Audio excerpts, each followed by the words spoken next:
I'd like to welcome everybody to our April 2nd Committee of the Whole meeting. We will start now with our call to order, pledge, and a moment of silence.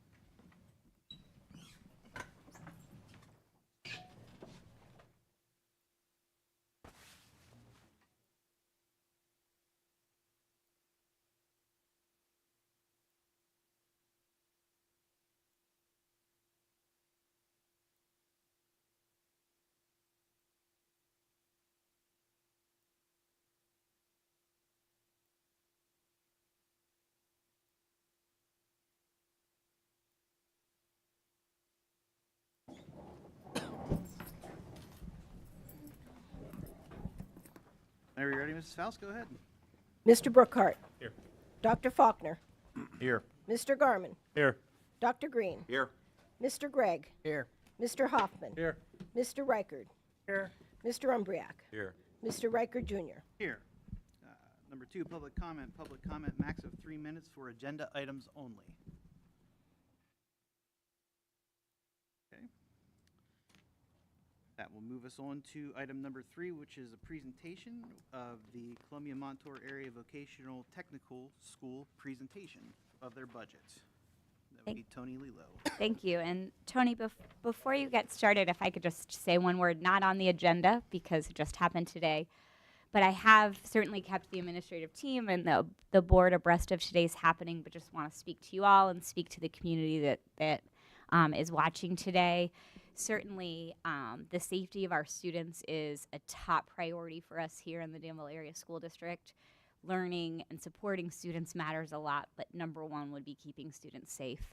So I just want to thank the FBI for the initial flagging of this post, the state police for their work in communication with the borough, and also the borough police, the Mahoning Township Police, and the Sheriff's Department for their presence in the schools today. The decision was made to open schools, and we had a very positive and productive day with students because of the swift action of all of those emergency personnel in the middle of the night. So we did know that by the start of school that the student in question had been in custody and was safe, and a proper investigation was underway, and so we were able to provide a safe and normal school day for our students. But just want to deeply thank law enforcement for their commitment to support the district. And I'd like to thank Officer Bryan, our school police officer, the middle school administration, and all of our administrative team for all of their appropriate actions. Like today was successful because everybody did their job really well. So just want to thank the team and just reiterate to the community that when that decision's made, when school is open, we are sure that students are going to be safe. That is a top priority. So sorry for stepping in the way of your presentation. Wasn't on the agenda, but just felt like I needed to share that. Yes. We'll turn it back over to you.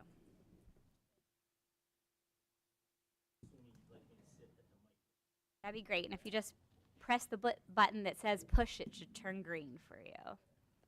There you go. Okay. All right. Well, I will try not to take a whole lot of your time because I know you have a lot of other things to attend to tonight. But as usual, I will take you through our proposed budget, which our Joint Operating Committee has authorized for me to bring this to you and present it to you. So Jeff will take us through the slideshow there. And on the first slide, our entire proposed budget for next year would be $11,593,000. The total contributions from the 6 sending districts, you can see down below there, $8,366,000. The following slide will show you what Danville's contribution is, as well as the other districts. You can see, if you go down to Danville there, the percentage of the allocation for Danville decreased from last year's 21.258 down to 20.132. Now the way that works is through the 4-year rolling average formula that takes average daily membership into consideration. So it takes the average daily membership of your kindergarten through 12 compared to the other districts, and it also uses the average daily membership of the students that attend VOTEC as the other half of the equation. And that's how we come up with how much of the total budget gets appropriated to each district. So as you can see, because of that decrease in the percentage, Danville's contribution actually would go down next year by a little over $13,000 from what it was this year currently. Okay, are there any questions about that, how we get to that number? And okay, yes, you looked like, oh, it looked like you were going to say. Yeah, I will say something real quick. Okay, yeah. I've spoken on this quite a bit. Okay. We just need to know that since we're starting to get those numbers picked back up, that Mhm. as your budget in the future, see a fairly significant. Right. That would go up, although what I will say is over all my years at Columbia Montour Votech, the percentages vary maybe by a percent or so between the different districts from year to year. There's never a wide, even if you would get back to, I was looking, like you were at 123 students. And part of the reason for that is because it's a 4-year rolling average. And the other part of that is it's also based on your K through 12 Right. ADMs. So that keeps it somewhat steady as well. No, it won't be a So huge amount. it won't be huge, but We- Wayne is absolutely right. It will increase some. We had yeah. 2 outlier years in a row. Mm-hmm. Yeah. Yep. Get back to So, yep. No, yep. That's, and Wayne spent many years involved in these listening to calculations. this spiel, so he knows as well as anybody how that works. Okay. Next slide, please.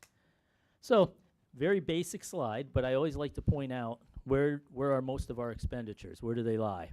And probably very similar, I would imagine, Lance, to what Danville has. Salaries, benefits, taxes, payroll taxes, 80% of our total budgeted expenditures. Is that me that's clicking? Am I too close to the mic or something? That sound? Maybe a little bit. Or I'm spitting into it? I'm trying to kneel down. I should just sit above it. There we go. We don't have microphones like this, so I don't know. Okay, so the other 20%, I'll show you on the next slide here, where that's broken out. And I don't necessarily think I have to read those all down to you, but you can see where the remaining 20% lies. So not a whole lot of room for flexibility when it comes to our budget. The salaries and benefits, we are in the last year of our teacher's contract. So we are currently negotiating. So that'll be, some of this will be dependent on that. I did estimate for purposes of the budget. So any questions on those expenditures? We'll get into a little bit more detail as we go through this. And if you have questions, specific questions, feel free to ask. The next slide shows you where we get our money from, how we pay for the budget. So the home schools pay for 73% of the budget. So when you see that $11.5 million number, and then you see what the contribution from the home schools is $8.3 million, that's right around 72 point some odd percentage. So the home schools aren't paying for the entire budget. Some of the funding comes from other sources. State revenue sources, the reimbursement we get for the PSERS and for the Social Security. We do get a vocational subsidy, which has increased the last couple of years. That subsidy did increase from around $700,000 to right around $900,000 now. So that was good. We did get a bump there. So what that does, that helps the home schools, because now I can use that money to pay for some of the expenses versus, that doesn't mean I say, oh, we have an extra $200,000 now, we're going to spend an extra $200,000. What that means is, okay, now that will help the home schools to reduce that contribution. We get a little bit of federal money through a Perkins grant, about $199,000, and then just some small revenues through interest in some of our summer school career camp that we run, things like that. The remaining, we do have fund balance, and to keep the costs down to the districts, I am proposing we use some fund balance to balance the budget. Okay. Any questions about where we get our money from? Next slide. So that would leave, if this budget were to be approved, that would leave us at a little over $1.1 million at the end of next school year in our fund balance. So the reason we have kept the fund balance over the years is for the purpose of, if we do have something that needs to be taken care of at the school that is unforeseen potentially, we don't have to come back to you and ask you for money to pay for that. We try to manage it wisely, of course, and like I said, if for some reason at the end of 2026 we would have a higher fund balance than what we're projecting, well, what that means is then the next year when we do our budget, that money comes back to you in the form of lower contributions the following year. So that's the way that works. Any questions regarding that? Okay. The next slide just shows the next couple of years, if we continue on this track, that we would be using our fund balance over the next couple of years, and by the end of the 2027-28 school year, we'd be running pretty low as far as fund balance is concerned. Now, one of the things I did for this, per the direction of, we had our PAC meeting. Was it yesterday you had the PAC meeting? And I don't know if you were still in there, but right at the end of the PAC meeting, they wanted me, I don't know if Lance has mentioned to you that there's been some talk among the business managers, and I believe the superintendents as well, about potentially changing the way we do the transportation. So right now, the VOTEC school builds into their budget and pays the transportation for all of the kids coming from their home school to our school. So that's the distance that we pay for. Danville High School to Columbia Montour AVTS. We have the bus contracts with the vendors for those distances, and then we turn around and charge it back through the budget to the homeschools. What's being missed in all of this is that nobody's claiming any subsidy, because we don't get a subsidy for transportation, but the homeschools do. So we did a little calculation a couple of weeks ago. We all met, and the homeschools, most of the homeschools, would benefit by bringing the transportation, all of the transportation back and paying for it from out of your budget, and then you'd be able to reap the benefits of that subsidy. So it would actually be, net effect would be less expensive. Now, at this point in the year, it may be a little late, we talked about, to do it for next year. It requires a change to the Articles of Agreement, which have been in place for a long time. It would require a vote by all of the districts.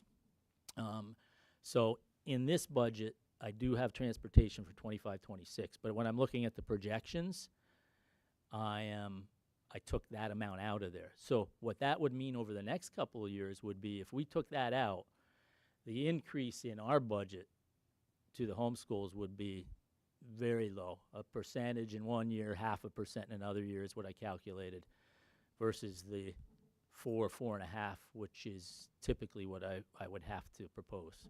So now, of course, you'd be paying that expense back at your, it would still get paid by you, but it would be less expensive than what it is now. So, and Lance can explain in greater detail at some point. Sorry, I don't know if I jumped the gun on that, but I figured I might as well say that, because when you look at those nice packets that Terry put together for you, you'll see that in those last couple of years, the contribution doesn't increase that much, and you might have been wondering why.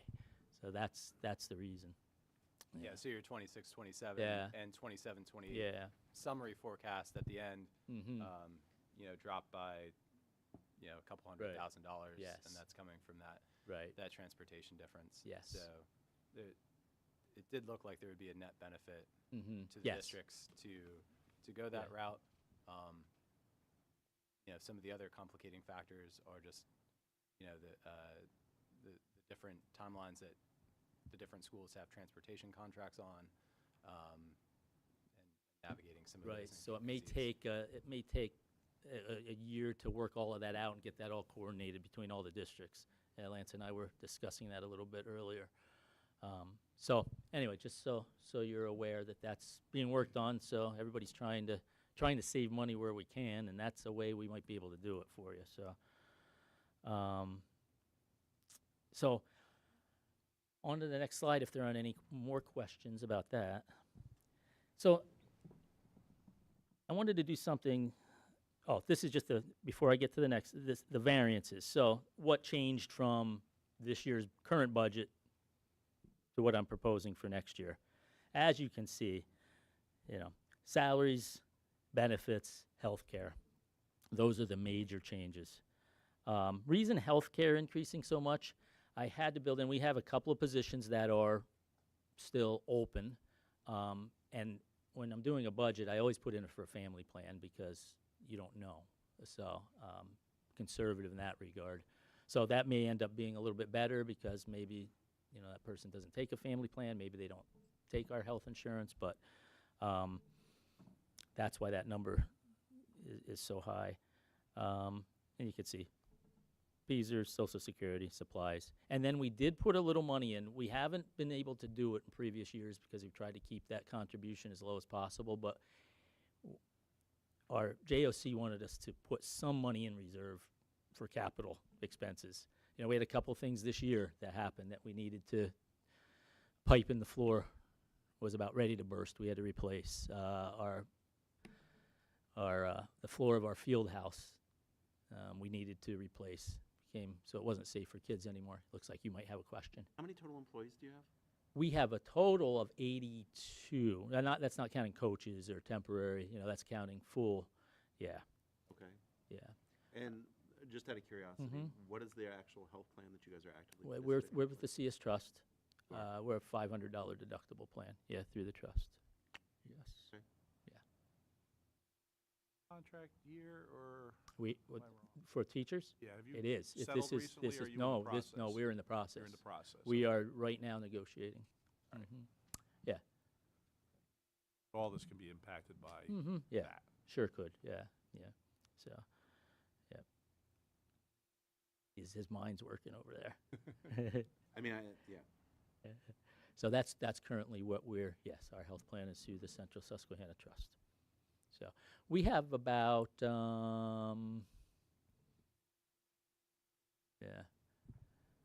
So, anyway. Everybody has a $500 deductible yeah, across the board. yes. Okay. I saw you doing some calculations, but. Yeah, I was just calculating the amount that's being spent per Yeah. individual in healthcare. Yeah. And why it's 1.7 million for 80. So I'm just thinking within the Yeah. context of what we've done in Danville. Right. Okay. So, Okay. no other comment. All right. The next slide. This is something I haven't shown you in the past, but I thought, if I were a school board member, I might want to see. I show you what the whole expenditures are all in total, but what does the money that Danville contributes pay for? So I broke it down this way. So the contribution from Danville would be $1.6 million. What does that $1.6 million pay for? You can see salaries and benefits. Here again, it holds true for just Danville's. About 80% of the total, and in that benefits obviously is healthcare, is 80% of it goes towards salary and benefits. And then you can see as you go down the list. And what I did is I gave a per student cost. So Danville, I projected how many students you may have next year. So right now you have 82. But I looked at how many spots you have available next year. And as you can see up there, I'm projecting 99 next year, okay, that you'll have an increase. That'll start to go back up. And so I based it on that. So one of the things, this year, out of the 82, there are 37 IEP students out of the 82. They do require some additional services, the IEP students. Now, the way our articles of agreement are set up is that we don't charge extra for IEP students, even though they require some additional resources. And as far as vocational programs, they, of course, require extra expenditures above and beyond what an academic class would cost. And you could see that in some of these numbers here. Even supplies alone, vocational supplies, we spend about, or Danville's contributing to about $402 $402 per student. And academic supplies are, what are they, like $39 per student, right? So Right, but for context, you also don't pay any debt service, we don't pay any debt Right. service. so that skews the number the other way. Yeah. So, but, you know, I'm just, so No, exactly. I got you. Yeah, so I'm just, I just wanted to show you what your dollars are paying for directly versus just looking at the whole. Any questions on that slide? And as we were speaking about special education, Mrs. Rentschler back here hiding is our special ed director. And she came along tonight just because she was gracious enough to come, and if there were any questions, she can answer them about special education. And maybe even, do you want to tell them about like all the services we do provide for special education? Or?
Thanks, Suzanne.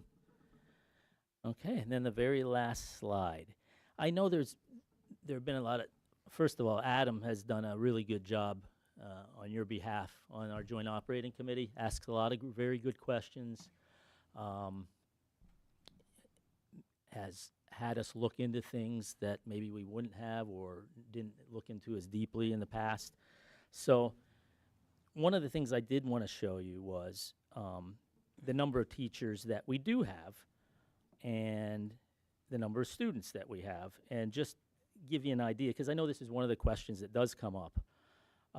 So we have 22 and a half academic teachers in the building, and we have 17, as you can see, vocational teachers, and 9, with the new one that we're proposing, 9 special ed teachers. And next year we expect to have 639 kids in the building.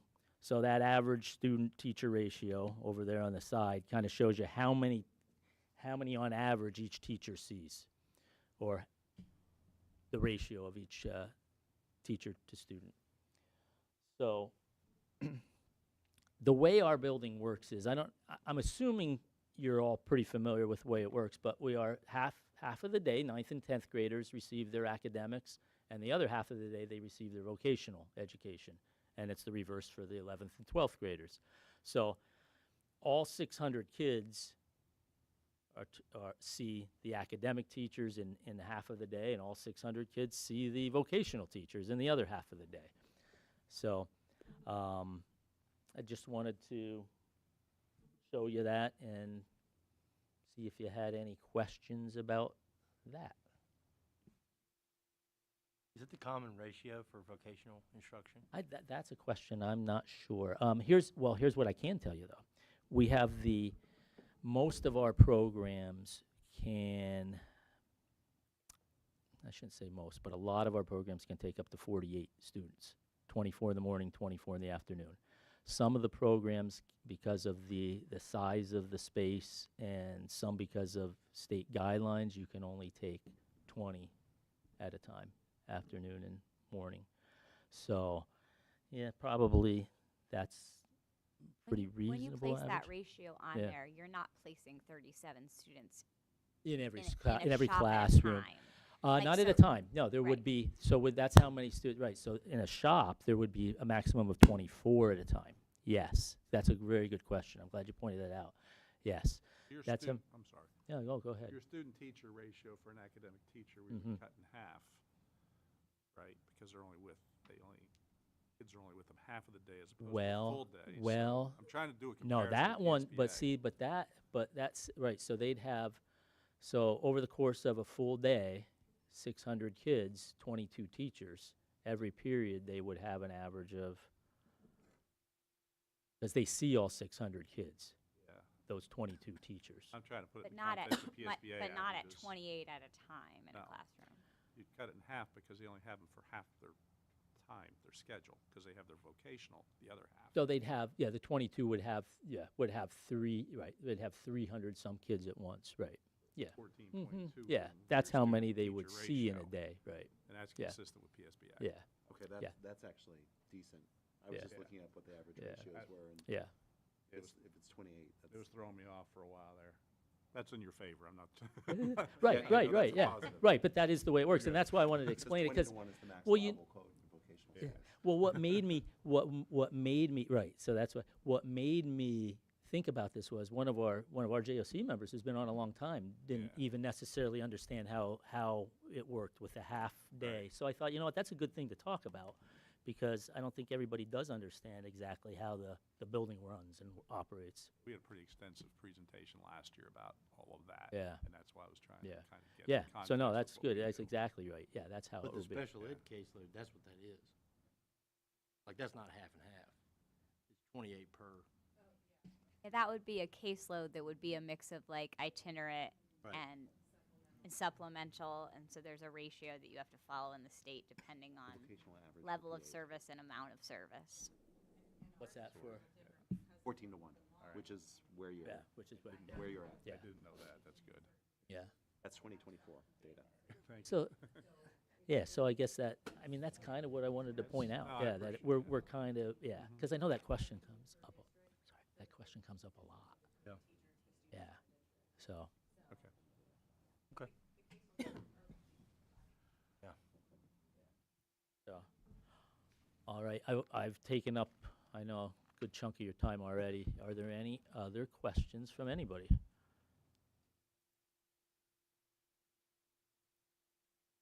If you think of any, you could let Lance know, you call me directly. I don't mind hearing directly. But, you know, if you don't want to call me directly, call Molly, call Lance, call Adam. Right? So, okay. Thank you. So, Appreciate it. board members, just while they're still here, this would be up for board approval this month, so Yeah. we would have that on the agenda for next week. All right. Wayne, Appreciate I it. believe, Thank you. we have the master, I think, because I emailed it to you right at the classroom, so I can provide you that information too. I think Susan put that together, of the classrooms, each class, kid size in it, so. Yeah, I'd pass Right, it we- along. We can get that out to everybody. I'm good, thank you. Thanks, Adam, Thank you very much for coming this evening. Thank you, Kurt. We can let him. Thank you, Kurt. Have a good evening.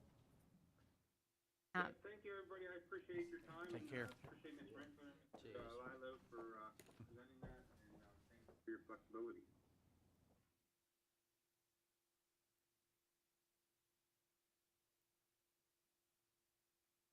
Mr. President, I would like to propose that we jump to 7.1, the tennis courts updates for a moment, just because we have a guest with us this evening, just in terms of letting guests come and go.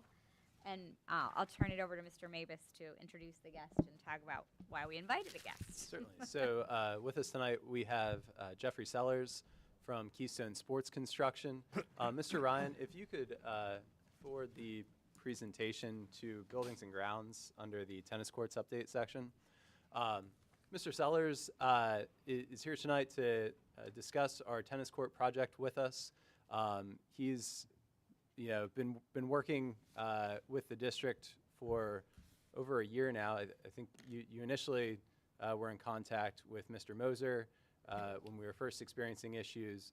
So he spent a good bit of time thinking about our courts. Of course, Keystone did bid on the project and won the bid. But he's here tonight to talk about the three options that Keystone Sports Construction is giving us to consider. And I'll turn the floor over to him. In your packet, just in case he references it, is also the Mid-Atlantic engineering work that was done back in the fall. So.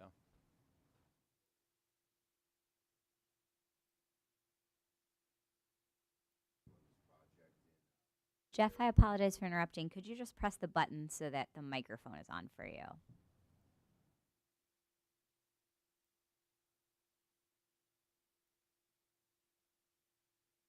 There we go. Thank you. Sorry about that. Again, Jeffrey Sellers, Keystone Sports Construction. Appreciate you having me. We're very excited to work with the district going forward in the coming weeks as we get the contract finalized. We'll be scheduling pre-construction meetings with the appropriate stakeholders here to really walk through the logistics, the timelines, and so forth. Our practice is always to basically deliver best-in-class outcomes with and align those with budgets. And we're fortunate enough to have spent a lot of time here understanding what was done historically, what the challenges are, the problems that occurred recently, and how to remedy those going forward, which is where I offered some consultation in how to get to even going through the core sampling project to then put together the RFP, to which we then administered a bid for, and fortunate to win that. So I've got a lot of historical context. And we have received the signed agreement from your solicitor, to which we are in the process of getting ready to countersign. But within the agreement, as standard practice, there is a particular clause in there which just speaks to our contractors' responsibilities as it relates to craftsmanship, workmanship, and things of that nature. And one of the line items that brought a little bit of pause there that we just wanted to have an open and transparent dialogue about was in regards to damage resulting from machinery, workmanship, negligence, and so forth, standard practices, and so forth. But what is unique in your circumstances, per the core sampling report that was done here, is what our scope of work that we're contracted for is to, in essence, aside from moving all the tennis fabric and the like, is to mill down the existing wearing and base courses down approximately, or down 3 inches, right? So as you can see in the report that was there, there were 7 core samples that were taken across the aggregate of that. And when you look at each of the depths of those, there's inconsistencies in those, ranging from over 5 inches to just a little bit above 4, right? So, and across those 7 spots that were taken, gives you a good insight into what is going on aggregately across, the entirety of the area. So in a lot of these cases, 4 of the 7 core samples, when we are to take down the 3 inches that are there, it's going to leave us with a base course of approximately, if I did the math correctly, anywhere between 1.5 inches to potentially a little bit more than 2.25 inches. So our concern there, and is why we wanted to bring it forward in transparency again towards the outcomes and aligning budget, is that once that is done, we're left with a profile, depending upon where we are on the surface, of anywhere between 1.5 inches to a little bit over 2.25. So when we're then putting on the new asphalt layer, obviously these are sizable pieces of machinery with a lot of weight associated with them, can the base course that is remaining there support that weight as we're putting on the new additional base course in some areas, and obviously the virgin asphalt wearing course to bring that all the way up to the appropriate profile. So what we've discussed transparently is that concern, and that we're more than happy to execute against the agreement that we have with a minor modification, noting that this is a potential thing that may happen. It may not at all, or it does, but in the event that it did, that we have a transparent dialogue about where that is and we address those appropriately. Ultimately, you guys went through this process, not too long ago, unfortunately, and we want to make sure that we give you the best-in-class outcome where this is in the rear view for you guys going forward, right? So we had presented to Lance a scenario where we have a dialogue with the solicitor, align on, a couple legalese language, and then we just move forward as is, right? Alternatively, scenarios that we brought forward were that if we had the scenario of basically just taking it all the way down and starting anew and building it brand new, so the whole infrastructure is fine. And to achieve that objective, there is a $39K incremental charge to what we've contracted, right? So that's just a scenario to consider that we've put out there as an option. The alternative option that we brought forward was whereby we actually just mill out 1.5 inches, and there's a deduct associated with that of about $50K.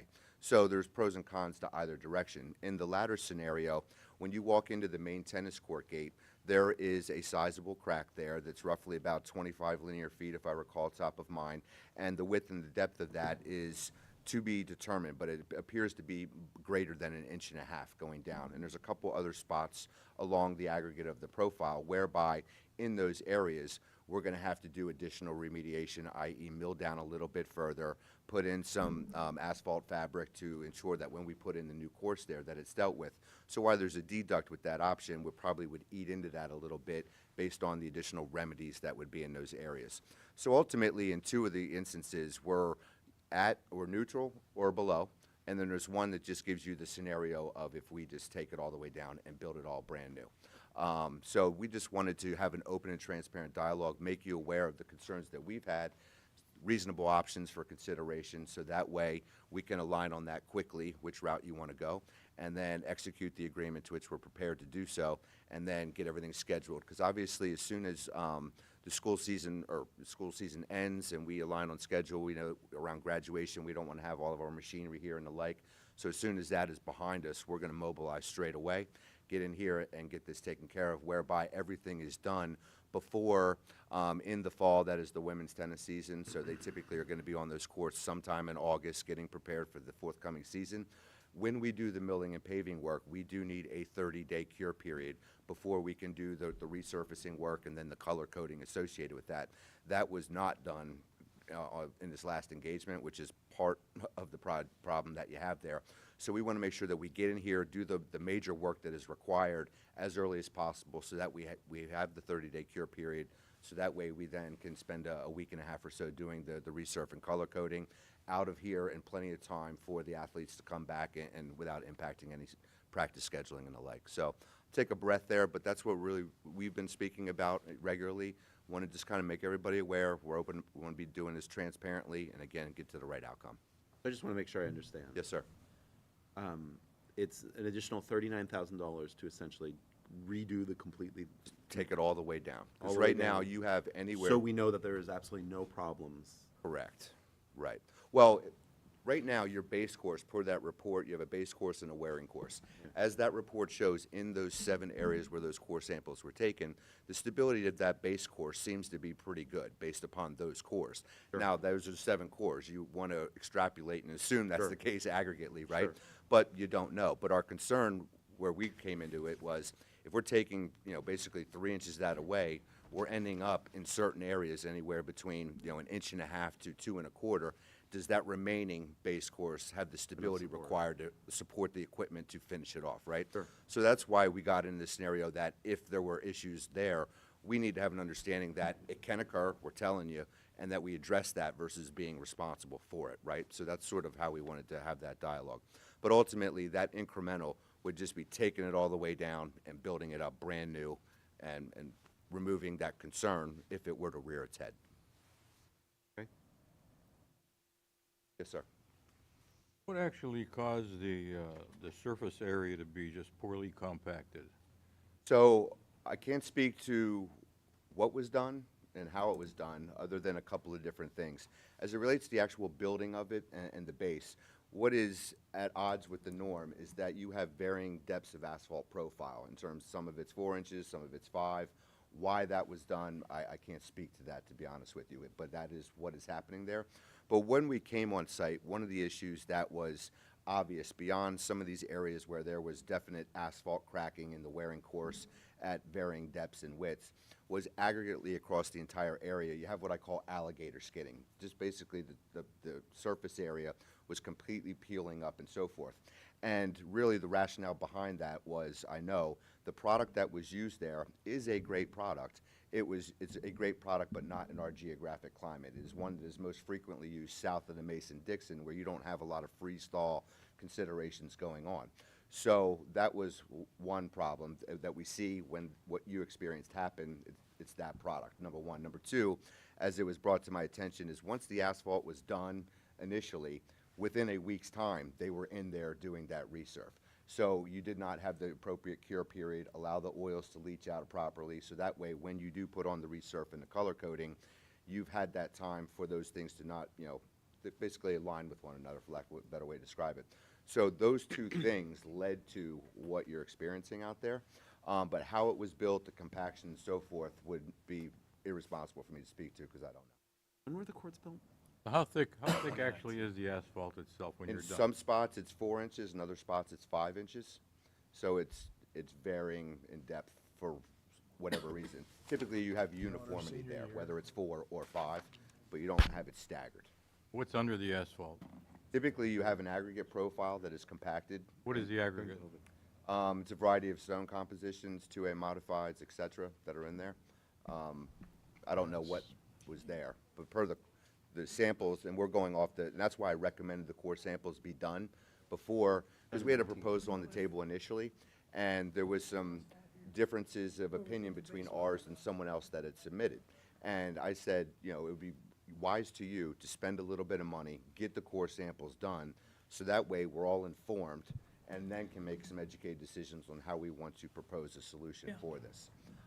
So again, what's below that aggregate or the base course should be an aggregate layer compacted, but I don't know that specifically.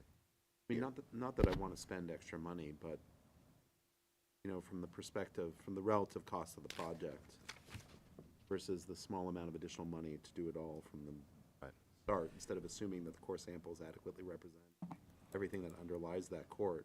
Yeah, and I think, I not mean, to we'd like interrupt, to actually do it right, as opposed to yeah. do this in 4 years. But if there was a scenario where one of these cores showed there would only be an inch and a half or 2 left, but everything else would be fine after we take off the 3, our opinion would be different, but it's skewed inversely. And if what is shown in the 4 that only leave us with an inch and a half is prominent, we just had to hide, red flag, this could be something, and we don't want that to be the case, right? No, I mean, that's why we're hiring you, because Right, you're the expert who's exactly. supposed to come in and tell us what we don't know, Yep.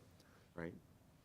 So again, our objective here tonight was to eliminate everyone as it relates to the day-to-day that we've been having, allow you to make an informed decision that we hope we can get to quickly, execute the agreement, and then get the next steps in place. I mean, I don't know what the rest of the group thinks, but for the total cost of the project, that seems like a relatively addition to get this done right for a highly used asset at the school. Yeah, no, definitely. Yeah, I agree. It's unfortunate that we have to go down this road, but for 30-some thousand versus doing it again in 4 years, now we're spending another 200,000 plus again. Right. I mean, I agree. I agree too. They didn't do it right the first time. I remember them pushing to get on that court quickly because I think it was during the girls' tennis season in the fall of 2020 is when that happened, and they moved pretty quickly into it. Now, you learned this through the core testing. Well, You wouldn't have known this before the bid documents were out and responded. so the core testing was very helpful and Right. validated what we knew. Okay. Just by looking at it, we were on these all the time, right, and do this. So, Right, yeah. But what I did know, beyond just the cracks that were there, the aggregate issue that you have is that alligator skinning, as I call it, just Right. for an analogy purposes. The reason as to why that happened, I know why they happened. But the cracking and so forth shouldn't be happening at this early of a stage. That's throughout the entire site. I went out and walked it, and I don't know if any of you have, but it's Many times. over everything. Yeah, And it's not going to get any better, obviously. Correct. They never do. right. No, once they're there, they're not going away. Right. So when you're doing what we call standard crack repairs or resurfacing, you're mitigating how fast that run is going to run and or expand. Right, yeah. And I'm in agreement with Dr. Green and Adam. I think that's the So way to you said whatever 24, 25-foot crack. You say that is just inside the entrance of Well, that? that's the one. There's several of them across, whereby if you had no issues at all with the alligators getting quote unquote, and it was just those minor cracks, they could be addressed and then we'd resurface, right? but they're there, and it's just now mitigating how quickly they expand and run, right? When a crack is there, ultimately it's going to find its endpoints. It's a question of how fast that happens, and that's really predicated on freeze-thaw conditions and the like, right? So they're not going anywhere. It's just mitigating them, right? So if that answers your question. But Yeah, no, I'm they not looking are- to put a Band-Aid on this. I want it Yeah. done properly, you There's know, but I enough just was there. questioning in reference to where the core sampling done. It doesn't look like there was any sampling Correct. done Like in the that one that location. comes top of mind straight away is when you come off. You have your stairs and or ramp that goes down to that main gate there, right? As soon as you walk in that gate, right to the left, there's a big one, right? And then there's several others across that are equal or worse across that. But when I started to see what was going on here, the alligator skidding was clearly like front and center. I'm like, there's only one way to address this problem, and it's to, well, there's two ways, but they're neutral in cost, and one is, they're both right, but the other is the right way. There's a- Yeah, no, and back in the fall, you addressed that you Yeah, thought correct. at the meeting that that was a pretty good suspicion that it was not done properly with the time base, the 30 days and so forth. So if you take it down and there's, like you said, areas that it might only be like 1.5 inches, if that was done and you ran into the issue of it cracking from the machinery and everything, how does that change the time frame and your guys' aspect of work? So we would have to spend the time to remediate that additional base course, right? So that's going to entail labor, time, and additional material to do that. It will halt our schedule Yeah. until we Yeah. remediate that satisfactorily, and then we would continue on from there. So that, I can't speak to what that delay potentially Yeah. looks like, but it could lead into, you know, So 9 times out of 10, if that were to happen, you're going to be forced to take it down to nothing anyway. it depends on how prevalent Yeah. that instance happens, right? Yeah. So hypothetically, if we're left with 1.5 inches across 75% of that, well, how much of that, if any, becomes, Yeah. none of it may become compromised, but there's a chance that it does, and if that happens, we just wanted an open dialogue that, hey, we're not responsible for it, we'll fix it, and here, whatever the cost is, it'll Yeah. be, right? Yep. So, based on what I'm seeing here, you got a little over 50% that fall into, you know, kind of a hot area, Yeah. so to speak. What does that look like aggregately, unless we cord the whole thing? Yeah. It'd be Yeah. tough to say. All right. Well, and the little bit that you think you may save, till you add the labor and extra costs, you might be right back to square one again anyways. Correct. Well, that's why I was wondering if that were to occur, basically you're going to be forced to take it down to nothing and You're start gonna get with to a what? price point where you're gonna potentially, you could get to a price point where you're at what we're describing to just do Yeah, it all. yeah, yeah. And you're only fixing those certain Those sections spots, where yep. that happens, Yep. whatever that may look Mhm. like, if it does, you know, Yep. again. So what did you say additionally, money-wise amount? It's 39, it's like 38 and change. Specifically, Comes out to about 38,915. 237,000 total for the project. And it was For context, that price is 237. 237. 189. That price is still lower than any of the other competitors that bid on just the milling and resurfacing. That was my question. So, This and- doesn't skew the bidding process at all. And I did speak with Mrs. Dambeck about that to make sure procedurally that there's not an issue. And we didn't bid out a full replacement because we're anticipating costs closer to 400 to 500,000. So it's Contract modification or, yeah, just a change order to, you know, Change they've order. won the project and it would be the board choosing to accept a change order. That's what we would vote on. That's what you'd be Okay. voting on next week. just the change order. The change Because we order. already voted on the rest of it. Right. Yep, yep, yeah. You accepted their bid and they're the awarded contractor, and so it'd be a in change that order. instance, if that's, well, when you get to that point, if that's the route you vote, we would execute the currently signed, and then we would just furnish you a quick CO for that. Could you explain what's the importance of what's under the, I would think that what's under the macadam is as important, maybe more important than the macadam itself. Because if there's water issues, freezing and thawing and lifting would cause problems with the surface. So how do we know that doing all this work, how do we know if the base underneath the macadam is adequate, isn't gonna be a problem? Because if that's not adequate, then you're gonna have problems in the future with the top. That potentially can occur. I can't speak to what that aggregate profile condition is. What I can do is go off of what this GEO report tells us. And basically what it's saying to us is that the base course, for all intent and purposes, seems to be in great condition, which I've seen scenarios where if the scenario you're describing is there, you'll see where that base course is just crumbling, like paper mache kind of thing, right? That's not what is visible here. That's not to say there isn't water somehow underneath there, right? But based on the height of that and where it sits, if that is the case, that can be solved for with perimeter drain trenching and so forth. But what we're seeing here is not saying that. But again, we didn't put that in there, so I can't speak to that. I'm working off of what this report is. Do we know if there was drainage provided for do when they not put know that in? I would refer you probably to, I'm sure when this was done, there were maybe as-built plans that were furnished that might provide some insights into that you could probably refer to, but it would be irresponsible for me to speak to that. I would almost have to say there has to be, for as much fill that was there and, you know, that retention pond that's there. I mean, you know, I'm just speculating this myself, but I would almost say there has to be some type of drainage there. Because that was a lot of fill in there, for sure. I think so.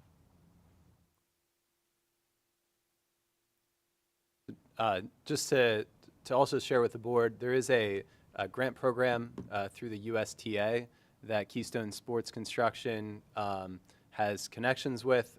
It was brought to my attention by Coach Brian, and we'll be, I'm certainly looking into that. I may bring something forward to the board to approve, you know, an application for that grant program.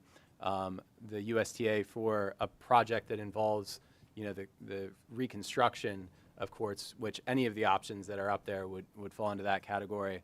They'll approve up to 50%, potentially up to 50% of the costs, and for $40,000 per each court. So we have 5 courts. We could potentially see each of those courts receive 50% of the cost back. So Saving money. that would be And two, I mean, it's potentially. also, yeah, I don't know Yeah. if this is relevant to that specific application, but, you know, there are community members too, right, who use those courts. That's a helpful angle or something when we're looking at the grant process. I Yeah, mean, the I U- played in the courts personally. I know Yeah. a lot of other folks who use them and Are you proposing a bake sale? that is a part of the USTA. They never make it. It is a You never requirement. know. It is a requirement for the grant that the courts are publicly available, and that there is a vibrant community using Yeah. them, which I think we certainly qualify there. I think we have general agreement, right? Yeah. Option 2. That's what you'd like me to. Do it right. Okay. Perfect. Yep. Okay. Agreed. Yep. Being with Thank us Thank you for your this time evening. this evening. I'll connect up with Yep. you tomorrow. Sounds good. That will take us back to item 4.1, CDT results. And Mr. Ryan, back to kind of the start of our slides, I guess. And I will turn the microphone over to Dr. Reinert, who's going to share Liberty Valley data with us.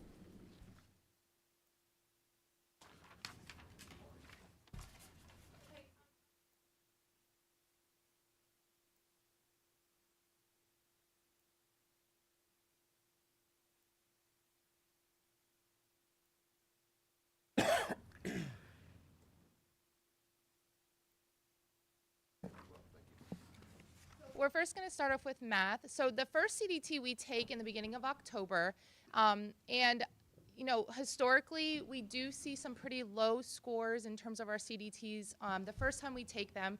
So CDTs are based off of content that students see on the PSSAs. It is the test that we take that's the most closely aligned with our PA state standard. So I explain to our teachers, our students, parents that when a student takes the CDTs at the beginning of the year, it's almost like they're taking a test that says, at the end of your 3rd grade year, this is what you should know. So if our kiddos take it at the beginning of the year, they haven't really learned that material yet. So again, like I said, it is historically low because they're learning or they're taking a test based on stuff they haven't even seen. So this test is really great though for us because it allows us to really guide our instruction from the first test to the second test. So as you can see, especially in third grade here, I'll start with The red is basic or below, so 83% of our students on the first test scored basic or below. Only 15% of our students had scored in the proficient range, and 1.3% scored in advanced. Again, looks really concerning, it's low, but again, you know, our students are being tested on material that they haven't quite learned yet. So what the thing that we really want to look at here is how did our students do between the first test in October and the second test in February. So as you can see, third grade, fourth grade, and fifth grade, the red area, you want to see that go down. You don't want to see red go up between the first and the second, because then that means that we lost kids in the basic area. That's what we want. We want to see that score go down. So third, fourth, and fifth grade, we showed in math incredible growth between the first test and the second test. It's exactly what we want to see. So we saw going from, in third grade specifically, 83% of our students scored basic or below the first time, only 58% scored basic or below the second time, 86.7% growth overall. Again, like, we still have, when they take this in February, they still have learning to do. So they haven't learned everything still. The PSSAs that they take then in April, the end of April, that is kind of like their third CDT. That really right there is going to be our indicator at Liberty Valley, you know, where our students ended up for the year. So we, as you can see, we showed really great growth on all three, in all three grade levels. But if you go in and you look, the next, you know, the one thing I will show is our 36%, our 5% proficient and advanced. It doesn't add up to where our students should be. We want to see, you know, 80% or more of our students performing in that proficient or advanced. We want to see 100%, but we want to see way more than that. But again, they haven't learned everything they're going to learn in February. So this, you know, really, really happy with the growth here, especially in math. Our math teachers are fantastic. They do an amazing job hitting every standard that the students need to know as a third grader, as a fourth grader, fifth grader. And honestly, the growth you want to see is about 80%, and we're hitting that. We're just, you know, going way past the 80% mark of growth. Again, we want to see proficient and advanced stronger, but that is something that, you know, that's what we work on in between all of our tests, is where our kids currently are and where they need them to be.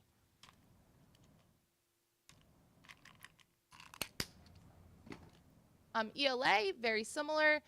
We saw a lot in October on our first CDT. We saw, you know, some pretty high basic or below scores, 67%, third grade, 54% in fourth grade, and 63% basic or below in fifth grade. But if you, CDT2, if you look, again, in the red areas, we're seeing that drop. Exactly where we want to see the drop is in that red category. So our total growth percentage, 75.8% of our third graders showed growth. That's not just looking at, okay, how many kids have gone from red to green. That's literally taking every single kid, and even our kids in the red category, have our kids that are scoring below or basic, are they moving? So if a student is scoring, you know, in the 400 range, which is very low, basic or below, between 1 and 2, have they moved 10 points? Have they moved 20 points? So we're not just looking at our kids that are scoring in proficient or advanced. We're looking at literally every single kid. Has every single kid moved? So the 75.8% is really high, 71, 72. We want to hit 80%, so we didn't quite hit our goal, but we grew a lot. So again, excited about the growth, but we still have a lot to work to do, and we recognize that. This is just the percentages of our proficient and advanced students between the first and the second. As you can see in math, our proficient and advanced students grew significantly, 25% in third grade, 24%, and 26% in fifth grade. I'm sorry, fourth grade, 24%, 26% in fifth grade. So we're getting there, but you know, in February, this is where our numbers were. When we take the PSSAs, we're hoping to hit, if we keep that growth percentage, we're hoping to hit, you know, 60, 70% proficient or advanced across the or across the grade levels. Last slide.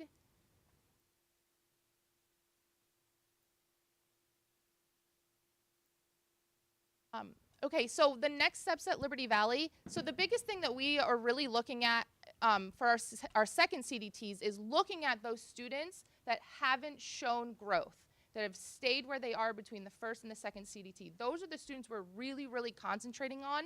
And I wanted to just kind of show you something that our teachers at Liberty Valley are doing. Every time we get data, I'm always, talking about all of the great data work they're doing, but I wanted to actually show you what this looks like. So Mr. Ryan, if you could click on the first, the analysis of building data. So the kids' names, they're all whited out, so we're not seeing any specific kids. But this is literally what, in real time, this is Mrs. Fozzie. She's one of our 5th grade math teachers. She is a phenomenal math teacher. If you've never met Mrs. Fozzie, she is incredible. But this is literally data. This is every single teacher at Liberty Valley. This is what their data looks like.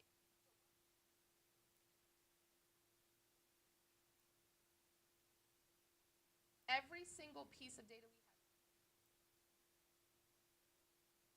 have both, and we have all of our maps. So not only are we looking at the data and keeping our data, but we are analyzing how much our kids are growing, because then if you look at the bottom, and Mr. Ryan, if you don't mind, clicking on where it says F numbers,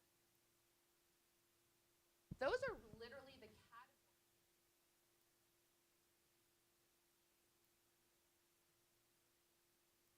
We're breaking it down and saying, okay,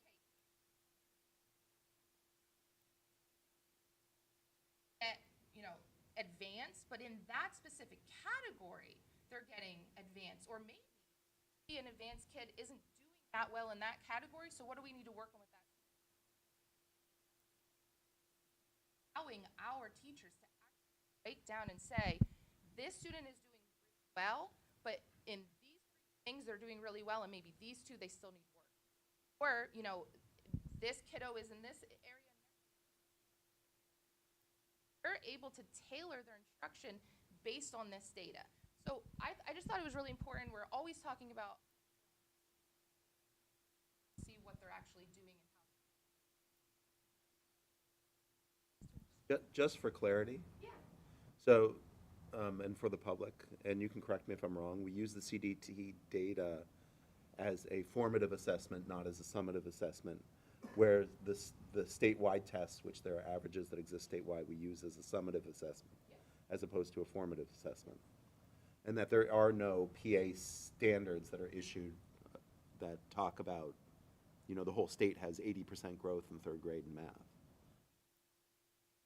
You do get a little bit of statewide PVOS information when PVOS reports come out. That's sort of late fall, and we can share that in terms of our growth compared to some other folks. But things like CDTs and NWEA maps are not universally done across the state.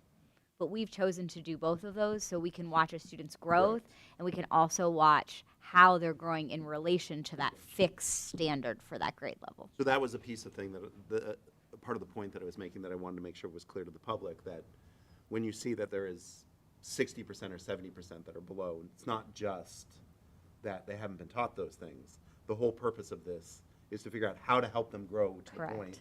And it's not to assess how directly how good is 3rd grade doing. Right.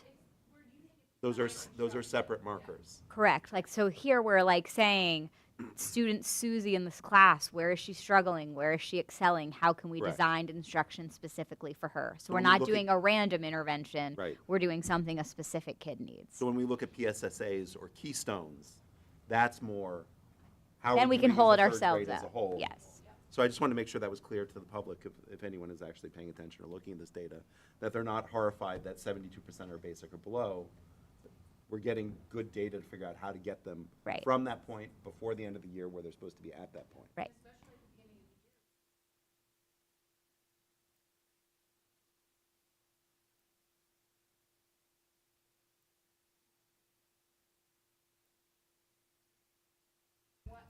Based on what we know at the end, what they need to know for that grade, where do we?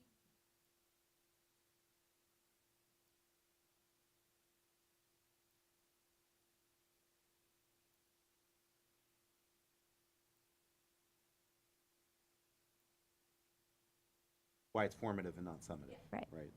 And you'd expect those high, basic, and below and the beginning of the year because it's a measure of a 4th grade standard, and they haven't had 4th grade yet.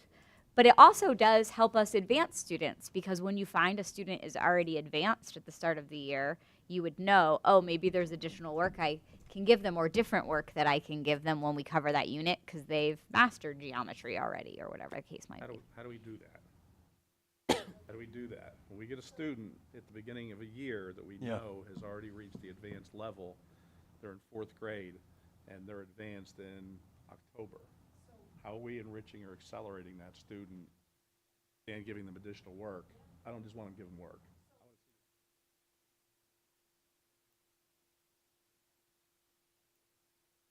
How to take this data.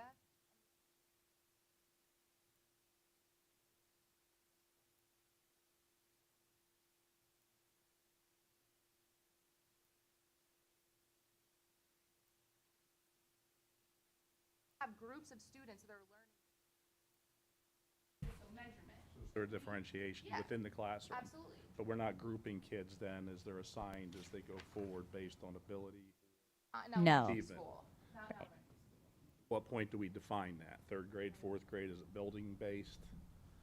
So I would say, like in elementary right now, we would take data and students would be in flexible ability-based groups on particular skills. So they would get that. Where a student might start getting assigned into specific courses would happen in middle school, and we're making determinations based on PSSA scores and PLOS projections if they're ready for courses like algebra, if they're ready for courses like Spanish, geometry, those kind of things. Those are the first more of a, like, what you'd think of as a traditional, more permanent ability group. Oh, that's good. I'm not trying to say how we should do it. I'm just curious how we are doing it. Right. And we had a great growth report on PVOS last year. I read the growth here. My concern is the raw scores, that it seems like we're still rebounding. Not like we're quite there yet, even with what we're saying are projections and goals. Looking at materials, we're looking at instructional strategies, we're looking at creation, acceleration. I mean, it's a big picture, and I know it's an awful lot, but the raw scores aren't really, growth is good. Hard to recover. It's a national question. That's exactly what I want to hear. That's good. Yeah, there's no choice. We have to, right? Thank you. Thank you so much, Dr. Reiner. Thank you to the teachers at Liberty Valley for their hard work. And I would just wholeheartedly agree with Dr. Reiner's statement. Like, it's not a choice. We have to do it for kids. And I think we'd absolutely agree that the growth scores are telling us we're moving in the right direction, but we have absolutely not arrived. What's fascinating, sorry. Oh, go ahead. No. Is the opportunity for individualization in instruction, and like you're looking at the pattern of strengths and weaknesses, and I think you alluded to this too. You might have a kid who is advanced in a certain, but then they could be basic in another area, right? It's not, they're not just good at math, because overall they might fall in an advanced category. So being able to meet kids where they are by using the data, it's really just cool to see. Yeah, and I have to say as well, if I'm not mistaken, was it the map testing that was done in January? You know, even for myself as a parent, to see where my son was in the fall and currently, to see that he progressed 91% better in his percentile, you know what I mean? It gives me a better perspective of the progression that my kid's making, so I appreciate it too. And Dr. Snover is going to share CDT results from the middle school, because they are given in that 3rd through 8th grade band. All right. Well, first, it's always nice to follow Heaven, because she does a great job explaining the meaning of the tests and all the information about them. So it saves me some time. So let's, and I do want to add to the conversation that was just being had. One of the nice things about the CDTs is it really does break down the data across all the different strands, anchors, to tie into what was just mentioned. We might have students that are excelling at using math, numbers and operations, but then the CDT will tell us that they are struggling in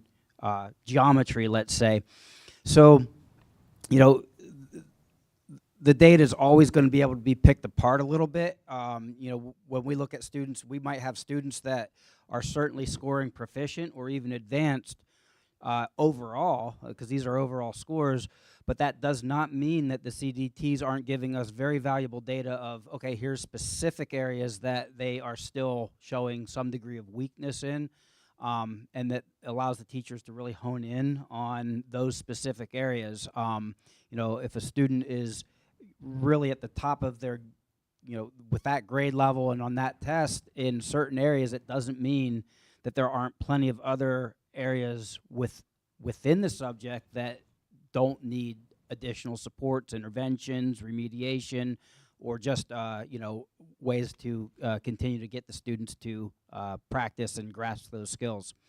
So moving on to the middle school results, you know, our data is you know, fairly similar to what you saw with Liberty Valley.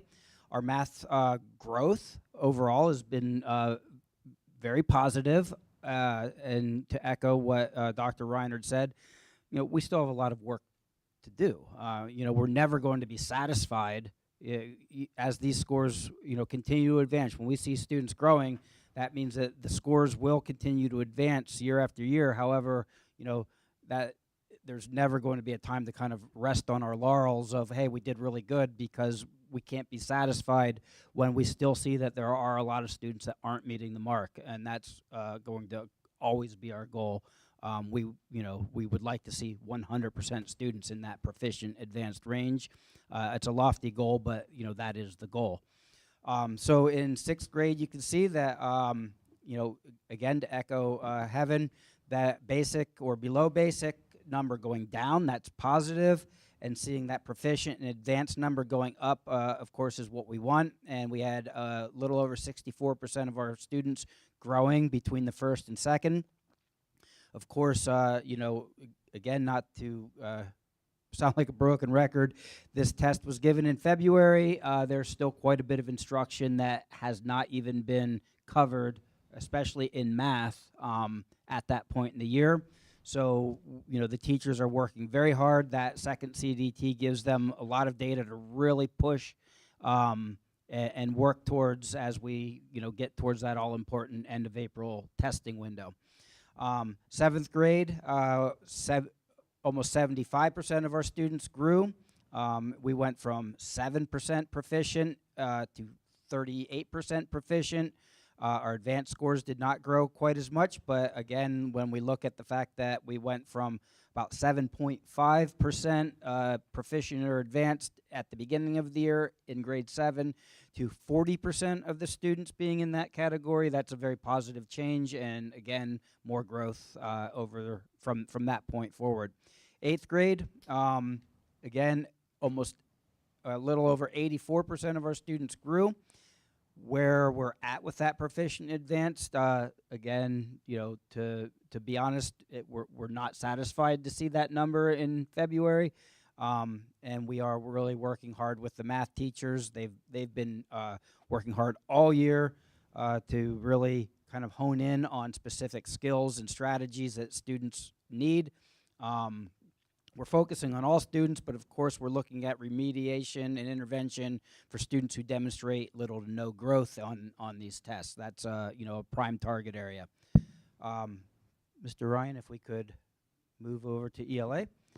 So similar again to Liberty Valley, we did see growth across all categories. In 6th grade, a little over 64% of our students showed overall growth. 7th grade, we were closer to 75%, and again in 8th grade, you know, topping the numbers in growth, and they had more room to move up.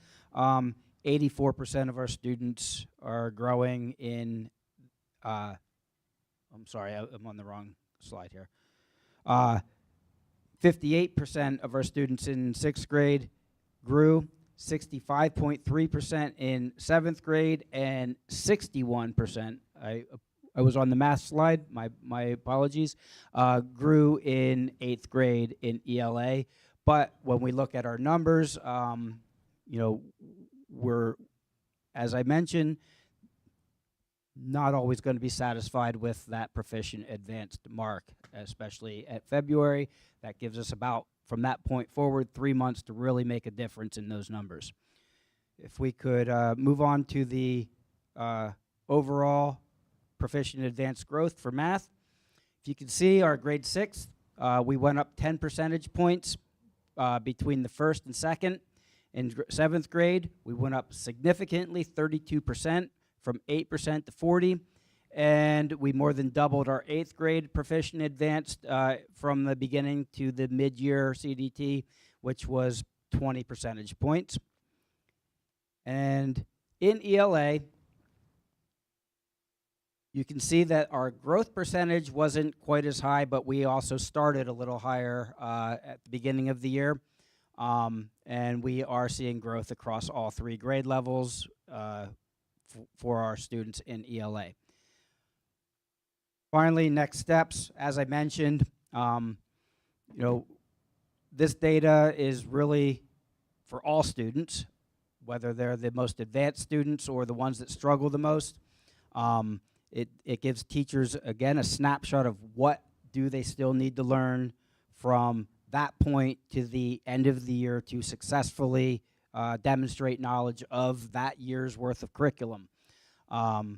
We are focusing on all students, but we target those students that we have the most concerns with the remediation and intervention, and that are, of course, are students that are showing stagnant growth or, in some cases, very low growth rates. To allude to what Mr. Brookhart just said, we do that through a lot of different means: differentiation in the classrooms, flexible ability groups, even within the tracks. We might have a geometry class, which arguably are the more successful math students in that track in a lot of ways. However, even within geometry, we will differentiate and have varied activities and instructional strategies going on to meet the needs based on the data that we have in front of us. So we're looking at all this data. We're working very hard. Kudos to the teachers at the middle school who have put a tremendous amount of effort this year into really making a difference in how our students are succeeding. Thank you. Thank you, Dr. Snover. Are there any questions for Dr. Reinert or Dr. Snover or I have one more myself? question. Yes, please. Does that mean that a student has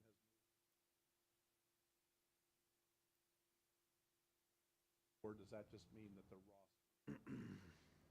It's the raw score. Yeah, certainly we wouldn't be looking at a jump in a proficiency level. It would be, if a student went from a 750 to an 820 as the raw score is the growth that we're looking at. Yes, sir. October and then in February, so they've had 4 months. Yes, sir. I just have a general question. Dr. Snover mentioned students who don't progress. So I'm wondering what the feeling is. Why is that? Why are there a group of students who just don't seem to do well? What do you feel the factors are that produce a student like that? And what do you do specifically to help that student along, to motivate that student? Well, if I had the deep answer to that, I'd probably be a millionaire right now. So, it is certainly in a lot of cases, and I can't speak for Liberty Valley, it does come down to how do you motivate. For when we think about middle school, those are certainly tough years to get some students motivated towards the educational processes. So we're always seeking ways to kind of connect them to the school, get them interested and excited about school as a whole, with the hopes that that will also translate into excitement about doing well in school. Relationships and rapport with adults in the school is a huge strategy. Those reluctant learners, the ones that don't necessarily want to be in school, we struggle to get to come to school. We want them to connect to people and feel a sense of community at our school. That's been a big focus for many years at the middle school to really build that, that community that students feel welcome and supported. Finding ways within the individual classrooms to try to motivate and incentivize them. One of the big things that we've really put in place the last 2 years is a lot of incentives to just get students to want to do their best on these tests. The unfortunate thing is you do certainly have those students that just don't see value in getting a good score on these tests. So we certainly do everything we can do to encourage them, do your best. We understand not every student's going to be, scoring in the blue range. As long as they're doing the best of their ability, we're, proud of them. But we also want to encourage students to walk in their door and not just try to finish the test in 5 minutes so they can stare out the window for the next 45 minutes or an hour and do nothing. So, a lot of in-school incentives, activities that we try to do to encourage them and motivate them and get them to try harder. And, of course, within the classrooms, as I mentioned, having teachers that demonstrate to students, we care about you, we care about your success, we care about what this means for you, not just now, but next year, the following year, through high school, the years after high school, the value of gaining these skills to make your life a better, experience is something that we try very hard at the middle school to convey. I'd also just want to name that obviously we want students to feel motivated, and I do appreciate all of our principals' efforts in that area. But if we're seeing stagnant scores, that student is automatically then a part of our MTSS process. So just would like to thank Mrs. Delgado and Ms. Wenrick for that work. We're using that as a key data point because we have to look back. And so one of the reasons, in Dr. Reinhardt's presentation where she showed the data, we're tracking student data and the interventions we're doing with a student on our MTSS process. So that would be a clear indication to us that the type of intervention we were doing is either working or is not working. So we could continue that intervention if we're seeing that appropriate growth. But there are times that you try a specific reading intervention or math intervention, and it just wasn't the right thing. We're not complete miracle workers all the time, and we're doing our best. But that would be a clear indication to us that we need to bring that student to that team so that we can put our heads together to say, why is this intervention not working? Do they need a higher level of service? So when we've done that MTSS presentations, you've seen that pyramid figure, so where we would take the kids up to that next tier. So I would say that we're using our MTSS process to address that and not just making an assumption that they didn't try. So trying to motivate and do that together. To add to that, when I had showed Kim Fozzie's data and how she's tracking her data and looking at students that are growing, like I said, every single teacher at Liberty Valley has that same spreadsheet. So I'm able as the building principal to go in, and it's something I do, and Ms. Wenrick does as well. We're able to go and look and see after the second CDTs how many kids in each class didn't grow. And based on that, you look and say, okay, if 3 kids in this homeroom haven't grown on the CDTs, the first thing we look at is, are any of those 3 kids, first of all, receiving supports through an IEP? If they are, okay, that's Ms. Wenrick and her team's job to then go back and say, okay, what interventions aren't working? The next thing we look at, has this student been identified or have they been basically pushed through our MTSS process? Have we said, okay, this student needs something that they're not getting that needs to go through MTSS? At Liberty Valley right now on our CDTs, every single teacher has that.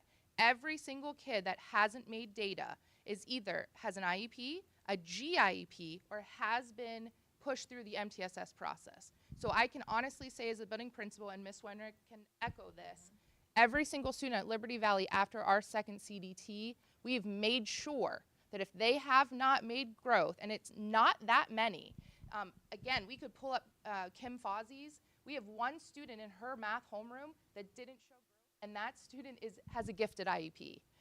It's one of the hardest areas to show growth. Can't go right? any higher. Yeah, I mean, he can. Yeah. He can go higher. Right. He still had about 60 or 70 points until he was absolutely perfect. So we Right. have work to do with that kiddo. But in Kim Fozzie's room, that kid is pretty darn amazing, and we just have to figure out exactly, you know, Mrs. Adams, who is our gifted teacher, she's well aware that that kiddo wasn't pushed as hard as he should have been, and that's not on her. That's just we need to find something else for that kiddo. He's you know, he needs 7th grade math instead of the 6th grade math that he's learning as a 4th grader, right?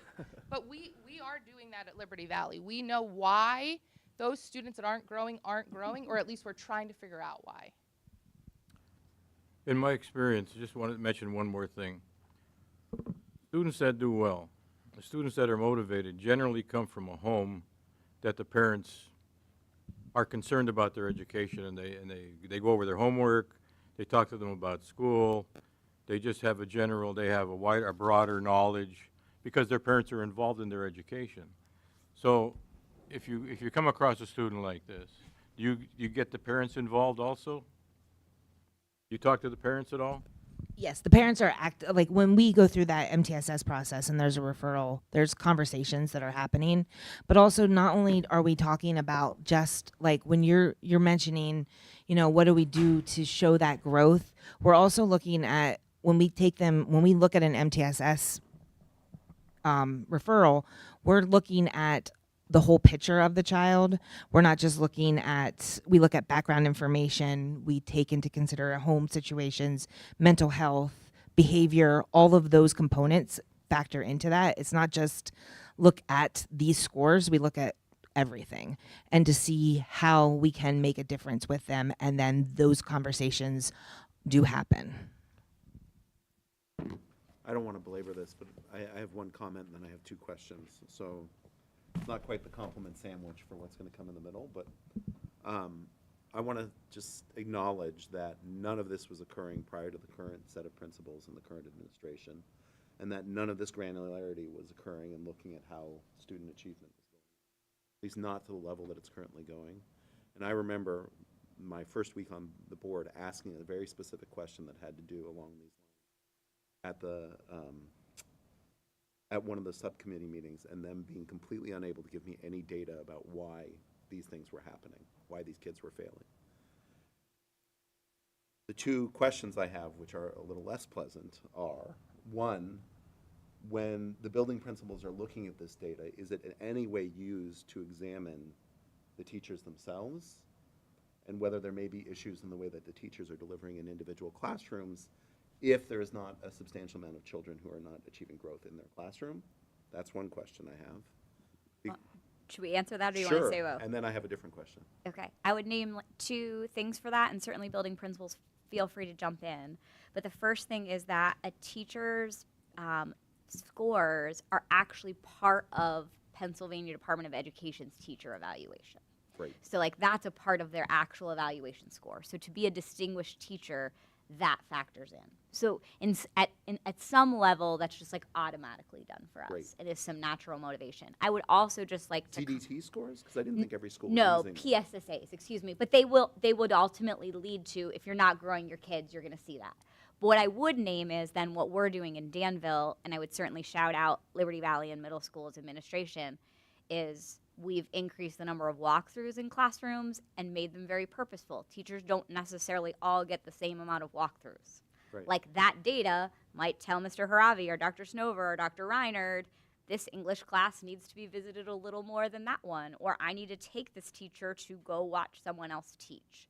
So we would never bring up individual teacher scores here, Right. but principals are Not what I'm asking extremely for. aware of individual teacher scores and having those difficult conversations and spending a purposeful, unequal amount of time in classrooms. I would have expected you guys to be using it. It just seems like an extraordinary tool. If you're seeing a classroom with almost no growth, then that starts to make you suspicious it's not an individual kid and meeting the needs of the kid, Correct. but a greater. Yes.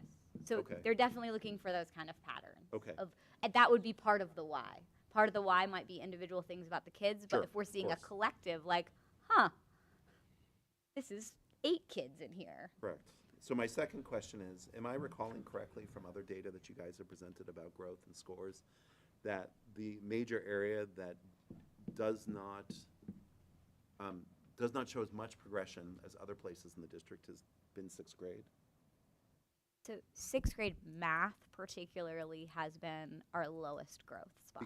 Because I'm looking at those slides up there, and that seems to reflect that one of the big areas that isn't showing as much growth from my perspective, assuming that the entering seventh graders, whether they're below, which is a substantially different number than all the other grades, how many are below, that once again is representative of something that's going on in sixth grade that we haven't fully nailed down. Yeah, I think that we've seen in both our NWEA and CDTs stronger growth scores than we saw a year ago in math. But I would also say we are not there yet. Because if you look at the CDT scores for sixth and seventh and eighth, you can clearly tell That the there's initial that gap. CDT going into seventh, which would be representative of whatever they learned in sixth, is substantially lower than all the other scores, even the scores from Liberty Valley for both growth and everything else. Right. And so I'm the only reason I'm bringing that up, and I'm sure you saw it, is because I commented last time when that's highly concerning, and then I find that highly concerning again that I'm seeing this reflected in multiple data points. I don't want to put Mr. Harvey on the spot, but he certainly worked with our math teachers and could maybe particularly address some of the things happening in middle school math. I also would just name that one of the things we've really had to examine, and we are not all the way there, is that sixth grade is a change, and like there's a significant change in that PSSAs, and we still have teachers who are focusing too much on numbers and operations, Sure. and that's weighted much less in the sixth grade. So if you look collectively across the state, sixth grade math does tend to bottom out, but it doesn't mean we should let it do Well, that. I would also acknowledge in this district that it is a big change to go from Liberty Valley to the middle It school. certainly is. And that has to play a role as well. I mean, middle school is a completely different world than Liberty Valley. And what goes on in middle school is a completely different world. Not only from the sort of biological perspective, but from every other perspective. You're a big kid now, right? Correct. So, I mean, I would like to acknowledge that as a likely cofactor. Sure. Sure, and then just the one thing that I would add in that regard is that one way that we use this data to analyze instructional practices and refine instructional practices is we do break it down by period by teacher so that we can see the average rate of growth by period by teacher, start talking about what's happening in this class that isn't happening in this class.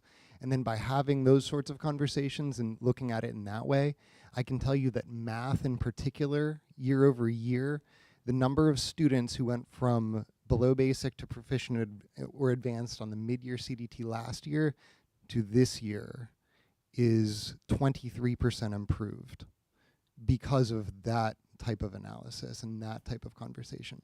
So we're actively looking at instructional practices. We're actively looking at how are we using this for flexible grouping, as was discussed at length, and really digging into this to figure out where that specific breakdown is. Yeah, I mean, I was less concerned between the initial testing in sixth grade and the February testing in sixth grade than the opening scores in seventh grade, which were, 93% not proficient. Or, that's a big number in comparison to all the other data that we've seen.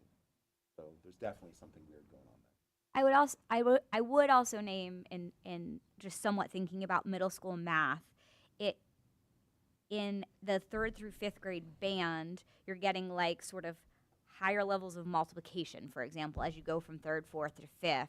Sure. And in middle school math, I would agree we still have issues to address, but there could conceptually be things on a seventh grade CDT or an eighth grade CDT that a sixth grade student just like literally was never saw. exposed to. Yeah, of course. Just in terms of like the type of math you're doing, as opposed to an elementary school, it might look like just more of an advanced problem of something you have been shown, if that makes sense. No, in terms of like seeing that at the beginning of seventh grade and thinking, I've never even learned that probability concept in my life potentially, or No, I mean, I saw that today. I mean, my Sure. son was talking about logarithms to my daughter who's in sixth grade, and she's like, what's a what is logarithm? that? Right. Right? So she's never even encountered the concept of it yet. Correct. Right? So how could she do math with it if she's never encountered the concept? So that does happen, but I certainly appreciate exactly what you're saying there, and that I it's just still wanna be that thoughtful. it's still that sixth grade group even from last year that you're seeing in this seventh grade data. Sure. That's one more question. About what is our percentage of students with the GI? Just approximately. I don't expect you to know it off I have our current gifted numbers for some other information I was going to share. So it's not necessarily percentages, but in the primary school we have one person. We do not usually test for that to Liberty Valley. Right. At Liberty Valley, we have 26 students in that 3 to 5 span. At the middle school, 32, and the high school, 40. And I don't want to operate under the assumption that only GIP advance, but you would think at least some of those kids early in the year, if we're properly accelerating and differentiating and all those things, would score higher. They probably are in that advanced group we're recognizing early in the I year. just would think that it would be more, that's all. That's why I wondered and get back to the grouping. Yeah, so we probably, if we're just like dividing that by grade level, there are probably about 8 students, 8 to 15 a grade level, depending on the specific grade level. Certainly in math, because that's where you can start to really accelerate. But Right, that again would be identified with the GIP. It certainly doesn't define all students. it that doesn't would be- necessarily mean you're Right. gifted in math, I get that. Got it. Any other questions for myself or the admin team on that topic? Okay, item 4.2 today is cell phone usage. We are prepared this evening. I've asked Mr. Haravi and Mr. Varhalik, who deal with discipline at the middle school and high school, to be ready to speak about how that affects that, and then Mr. Kissinger, just as our mental health specialist, to talk about how we're seeing that in our students in their mental health sessions. But before I turn that over to any of them, Dr. Green brought this item to our attention, so I'd love to turn it over to Dr. Green. So I just want to speak very briefly on it. So just to calm any fears and to prevent this from becoming something that's bigger than what I intended it to be, I am not specifically proposing to do anything specific. I want to know that I proposed it because there is mixed literature about the effects of cell phone usage in school. And that I wanted to assure that Danville as a whole was being thoughtful about it, especially with the emphasis that we've had on mental health. And there is some mixed data about whether or not use in school affects mental health, et cetera, et cetera. But I wanted us to make sure that we were doing everything that we could that would be reasonable. I know some people have sort of thought that the perspective I was coming from was I was determined to find a way to ban phones in school, and that's not where I was coming from at all. Because there's arguments on both sides why you should be thoughtful about it. And I just wanted to make sure that whatever we were doing as a district sort of hit the sweet spot between meeting the community's needs and the individual students' needs, but also making sure that we were doing things that were data-driven surrounding the cell phones themselves. And I will note that there is some evidence in several studies, mostly out of the UK and other European countries, that show that restricting cell phone use does improve the academic outcomes for kids that are lower performers. So there is data out there which does show that there is some usefulness in restricting in certain settings and being thoughtful about it. And there also is some data that restriction in cell phone use does seem to decrease disciplinary issues, but there are other studies which seem to show it doesn't actually decrease bullying overall. So there's a lot of mixed data out there. I know there's a recent Lancet article, I think, that came out that looked at cell phone use and showed a null effect. But it was a pretty heterogeneous population, so I'm not sure what to make of. Washes out in the population. Huh? Washes out in the population. Correct.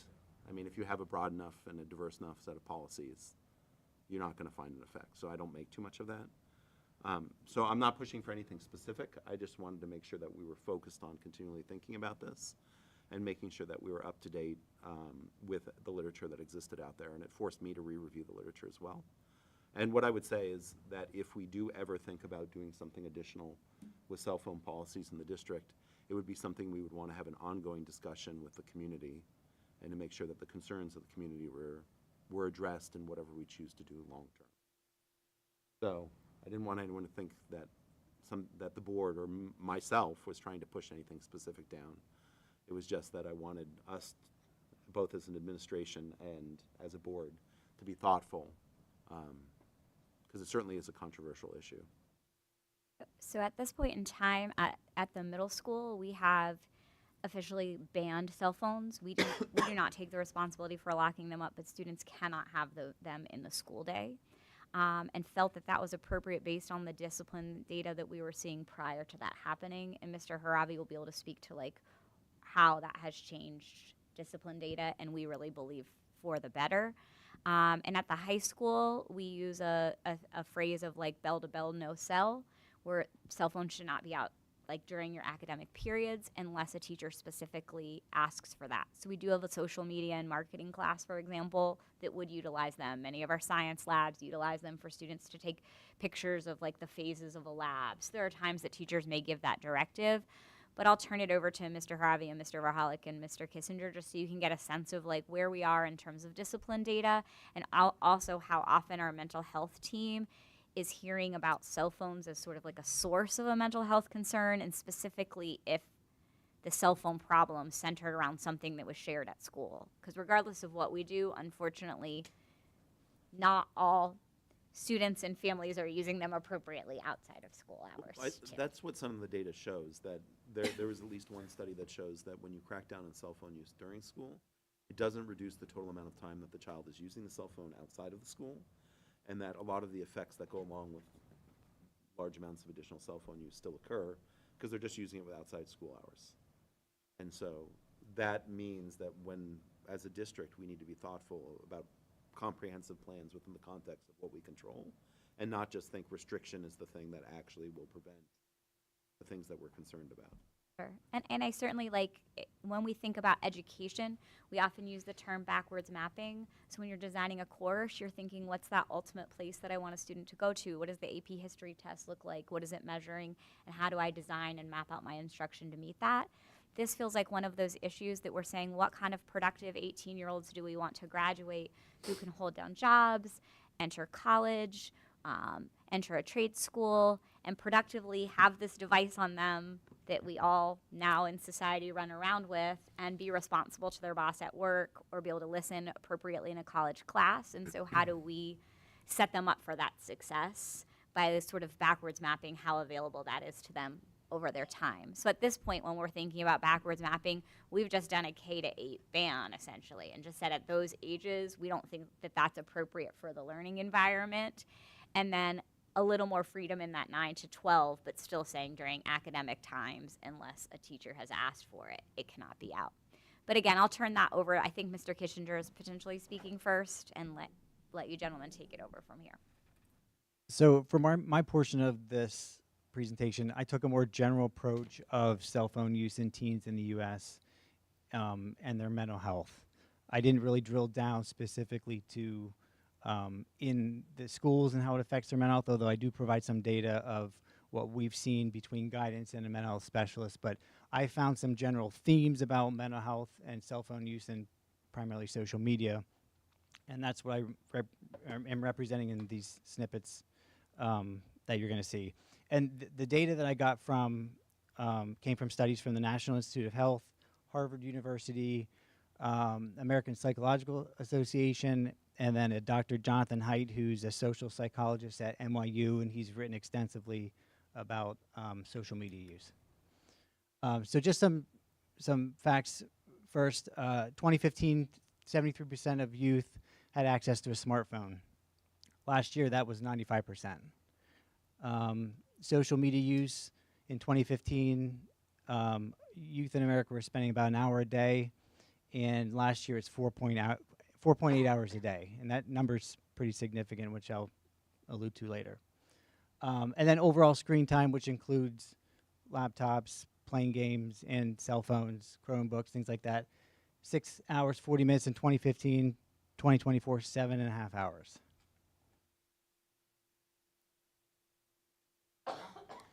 So again, just some facts that I found from the studies that I did. Greater screen time is associated with negative physical, behavioral, and cognitive outcomes. There is direct correlation evidence that the more you use it, primarily social media, the more depressed you can become, or you are. And actually last year, Dr. Murthy, the Surgeon General, called for a warning label on social media platforms similar to like what's on tobacco and alcohol products. And then, again, that number of 4.8 in the United States was significant because adolescents in the U.S. spend more than adolescents who spend more than 3 hours a day on social media face double the risk of anxiety and depressive symptoms. And again, in the U.S. right now, the average is 4.8 hours. Limiting social media use decreases depression, anxiety, and fear of missing out in youth with emotional distress. In this study, a group of what were considered heavy social media users who also had an identified emotional disturbance had their social media limited, and no other, nothing else was added to that, meaning no therapy, no other parameters. They just had their social media limited, and their emotional distress was rated lower when they were tested after that. Of course, it's not all negative. There are some health benefits of cell phone use, and as we know, they're not going away. But cell phone use and social media in youth can foster social connection, access to support networks, learning opportunities, etc.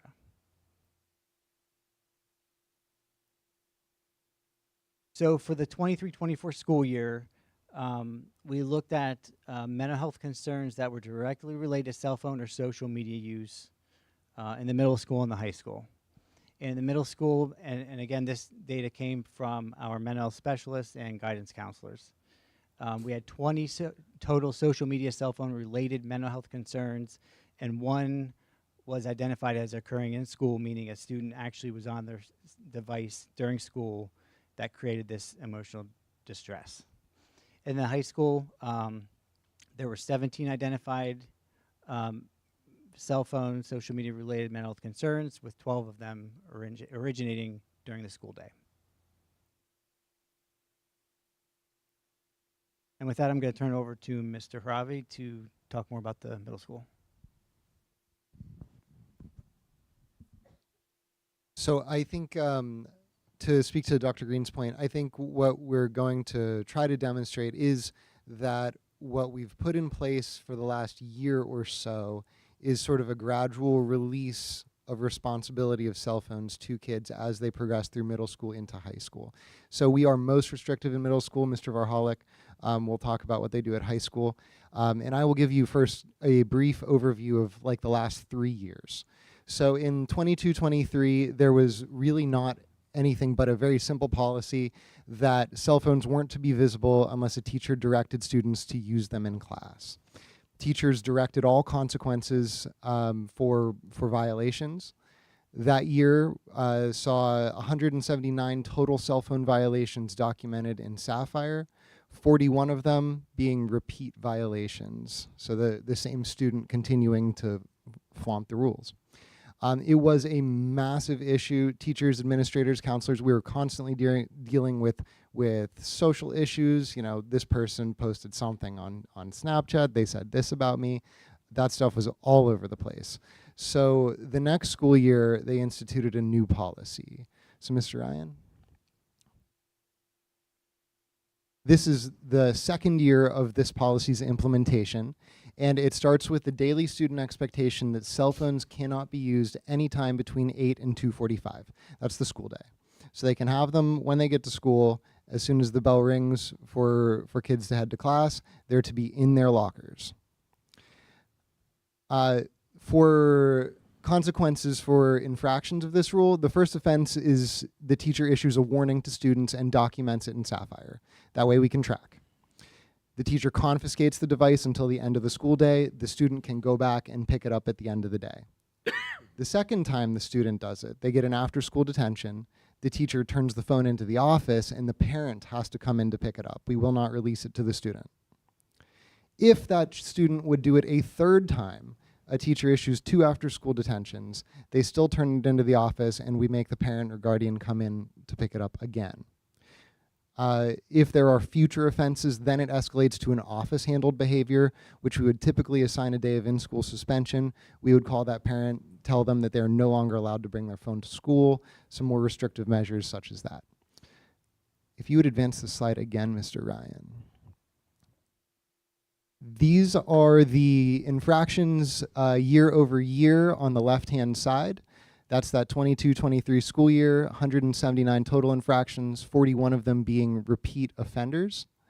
The first year of the current policy's implementation, we cut that number in half. So drastically effective right from the get-go. This year, the chart on the right tracks our month-by-month cell phone infractions, and then where it turns orange, that's a projection based on the average number of infractions by month, charted out through the rest of the year. So we're projecting to end the year with 70 cell phone violations, which is 20 less than last year. I think the only thing I would add on that point is that there are 7 repeat offenders this year. 6 of them are 8th graders. So, and more than half of the violations that we've had, the total violations, are from that 8th grade class. So this is the only class remaining in the middle school that has been in that building when they could have their cell phone whenever they wanted it. So I would expect that next year that number will decrease further, somewhat incrementally perhaps. But at that point, I would suggest that we need to be using this data to determine where we are seeing those violations happen. Is it specific classrooms? Is it specific places? And target it with classroom management strategies or other behavioral interventions. With that, I will turn it over to Mr. Varhalik. So similar format and layout to the middle school. Obviously, the 2022 to 2023 policy was somewhat inconsistent. We didn't have a well-documented amount of occurrences. So if you'll see the data on the next slide. We only had 6 documented cell phone violations in the 22-23 school year. That was 4 cell phone violations and 2 technology violations. And then in the 23-24 school year is when we implemented a new cell phone policy, which if you could go to the next slide, Mr. Ryan. So basically, when Dr. Gump actually and myself came up with these strategies coming into the 22-23 school year, or I'm sorry, 22-23 school year, it would be the first offense. Student is spoken to by the teacher. A Sapphire incident report would be put in, and then a guidance counselor would speak with that particular student. On the second offense, the cell phone is confiscated, submit a referral in Sapphire, and then we would basically assign the student to a lunch detention. And then on the third offense, cell phone again is confiscated. Again, a Sapphire referral was put in, and that student would sit for an after-school detention. And then any subsequent violation would result in potentially either another after-school or in-school suspension following that. On the next slide. And there's a little bit of inconsistency, obviously, in the data there from the 22-23 and all the way to the current year. But one of the things that Dr. Gump and I discussed was that a lot of the rise in the referrals there was because they were just going undocumented that first particular year. This year, obviously, is trending to end slightly lower than last year. And so those are showing that the data would be, again, slightly consistent with last year, but a little bit less, which kind of shows our bell-to-bell procedures has been somewhat more effective. And if you can see there as well, over the course of the school year, you see a rise at the very beginning of the school year, which is usually generally consistent with any typical year. Teachers are kind of laying out the classroom policies and making sure that they're implementing their classroom management, and then it sort of trends down over the course of the school year. So. Thank you very much, Mr. Kissinger and Mr. Haravi and Mr. Varhalik. Are there any questions from Dr. Green or the rest of the board? When you mentioned mental health concerns originating with the cell phone related issue, can you give some examples of what that might be? Like, is it like cyberbullying? Is it like? Yeah. usually someone putting something on Instagram, Snapchat about someone saying they're going to do something to someone, and then next thing you know, it gets spread like wildfire. And how we, when you're defining, you're saying a mental health concern, you're saying that this was some emotional distress was reported that then was brought to your team. How does that work? What we looked at is when students came down to meet with guidance or the mental specialist, and their primary concern was Gotcha. that something happened social media related, and that was their primary concern for coming to meet with us. Okay. And as far as this is data, the data's fantastic and it's really cool to see. Sounds like you just the high school data, the initial thing, it just wasn't being collected, so that's kind of it's a wash. But is there data on overall disciplinary referrals? Has there been an impact on like so unrelated to specifically cell phone use? Has it had an impact on other types of disciplinary referrals? I think middle school could specifically, because Yeah. I think there's a direct connection to the just general decrease we're seeing across the board.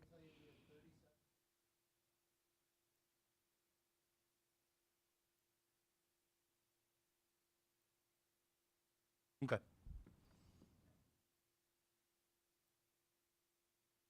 I think it goes without saying, I think as educators, we have a responsibility to try and promote healthy cell phone use and understanding limitations and explaining that to kids. And I'm glad cell phones weren't around when I was a kid. I just want to note,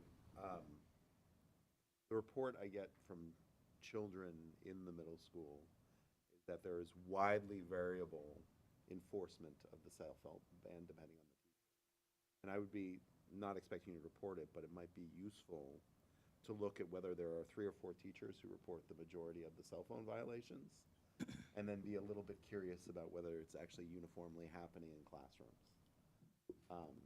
Because I do hear repeatedly that there is still disruptive behavior with cell phones going on, where what is at least hearsay and reported back to me is not that the kid is being referred or disciplined, but either being ignored or told, you know. So it may be worth looking a little more in depth in the middle school surrounding that. Because I have trouble from at least what I hear from the few children I've sent through the middle school and the number of incidences they come back and tell me that there's something disruptive going on, and those numbers don't jive in my mind. So, and that may or may not be a problem, right? But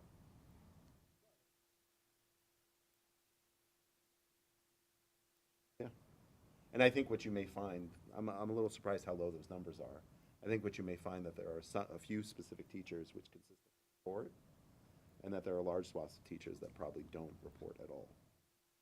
I would say that what the data is showing us that I feel comfortable with, but I would agree with what you're saying, is that we are, though, seeing a general decrease in discipline referrals and less mental health concerns around cyberbullying. So we do need to stop that kid that's like playing and not learning, but we're not having widespread, like, I took a picture of you and spread it and everybody knows because my phone's dinging. Correct. And so that's helping us see sort of collective disciplinary improvement. I mean, I have to say, and I sort of knew that this was already going on, but I wanted just to readdress it, be thoughtful about it, and continue to think about it, that I know you guys had already been thoughtful about what you guys were implementing, both the principals and the super, and that it had have some effects. And from the previous data that you guys have presented, from the middle school disciplinary data, we could already see those trends, right, directly associated with the implementation of these bans. Now, correlation doesn't equal causation, but still, it's nice to see those two things tracking in the same direction.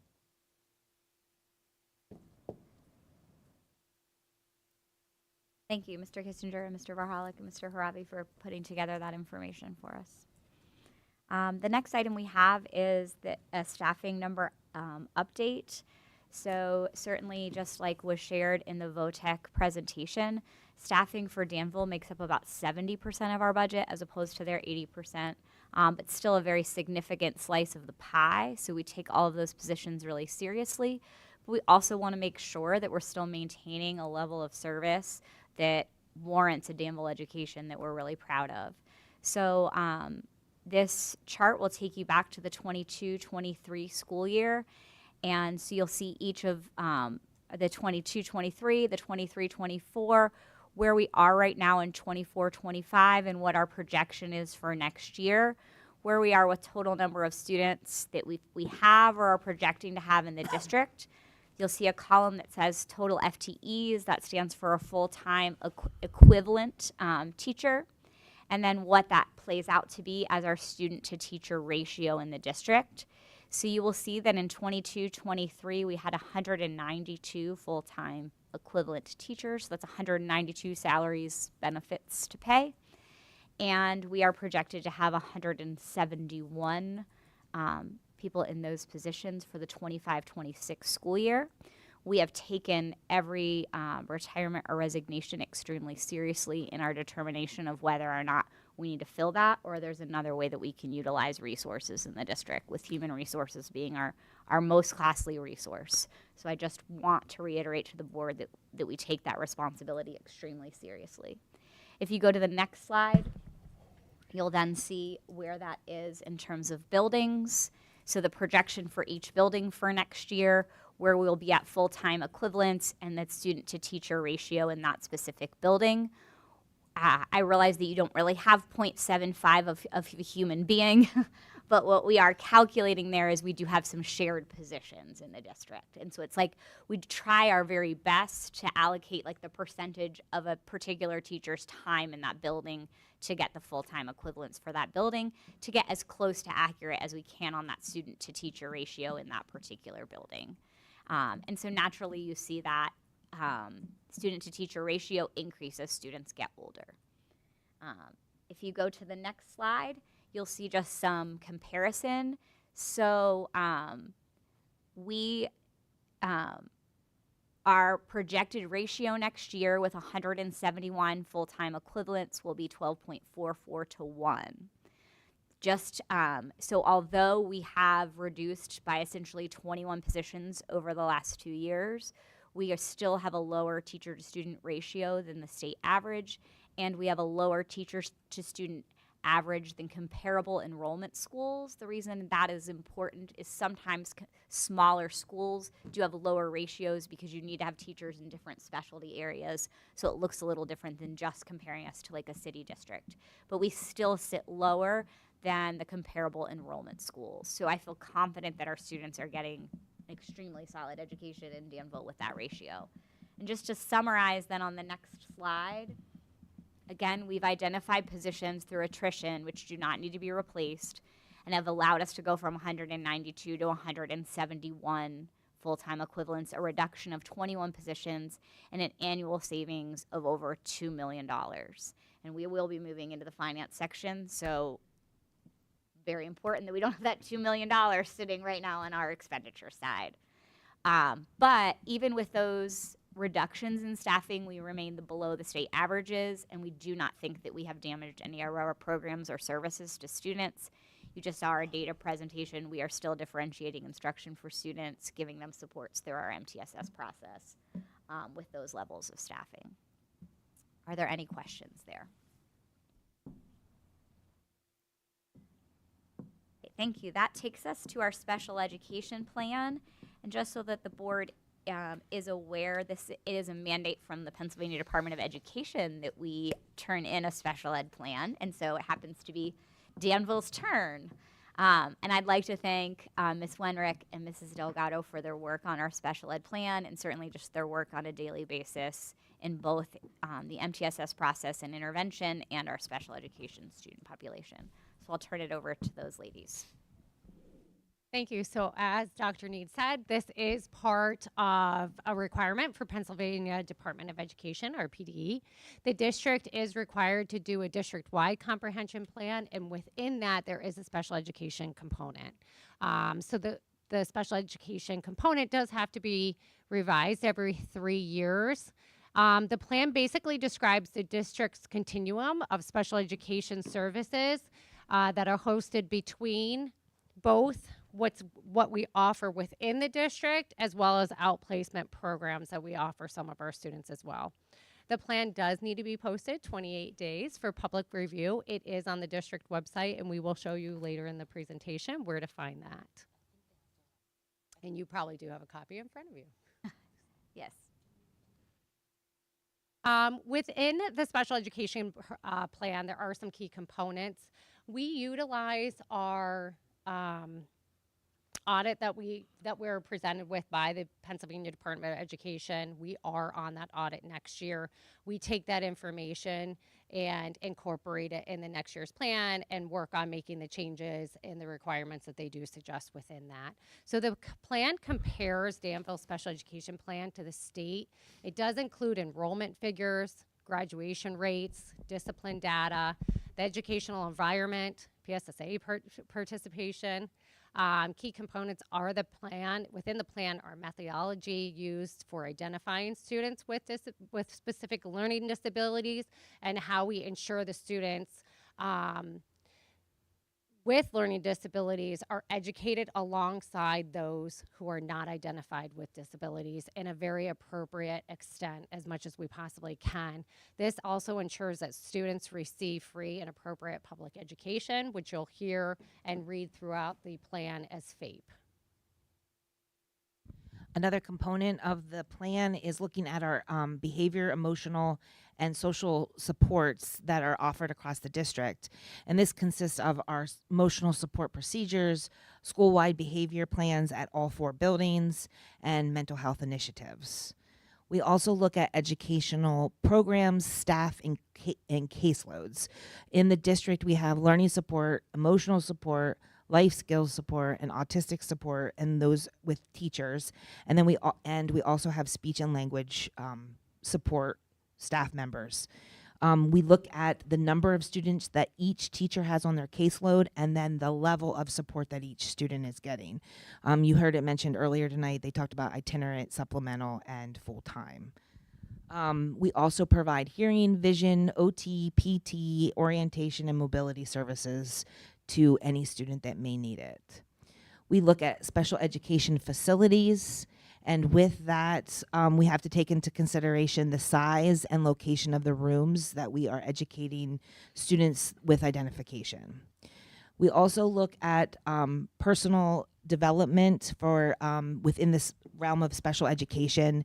And over the next 3 years, we're going to offer professional development in the 6 following areas: autism, paraprofessionals, the science of reading, positive behavior support, transition, IEP development, and parent training.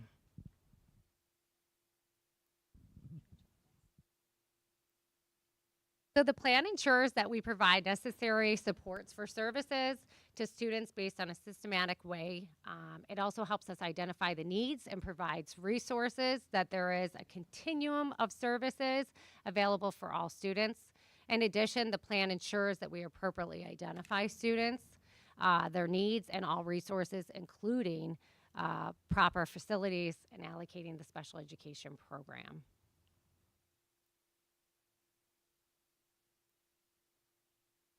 So I broke down the information. This is comparing information from the last plan, which was in 2022, to the current plan. And if you look at the box in the upper left-hand corner, it represents the total number of students identified in one of the 13 disability categories that Pennsylvania recognizes.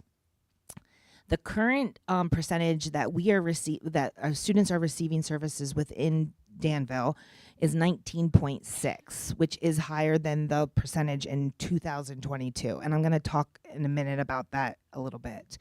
The goal is to stay under the state percentage. The state percentage right now is 19.3. However, we do have a tendency, that number can fluctuate based on several factors, like if there's move-ins from other districts, also the students entering kindergarten. We never know what's going to be enrolling into kindergarten and when students may need services.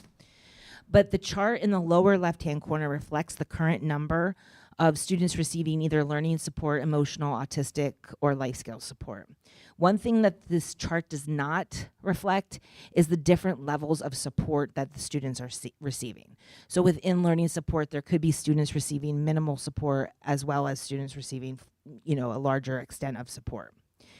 You will note that there's two sections highlighted, or two areas highlighted for the primary school in Liberty Valley.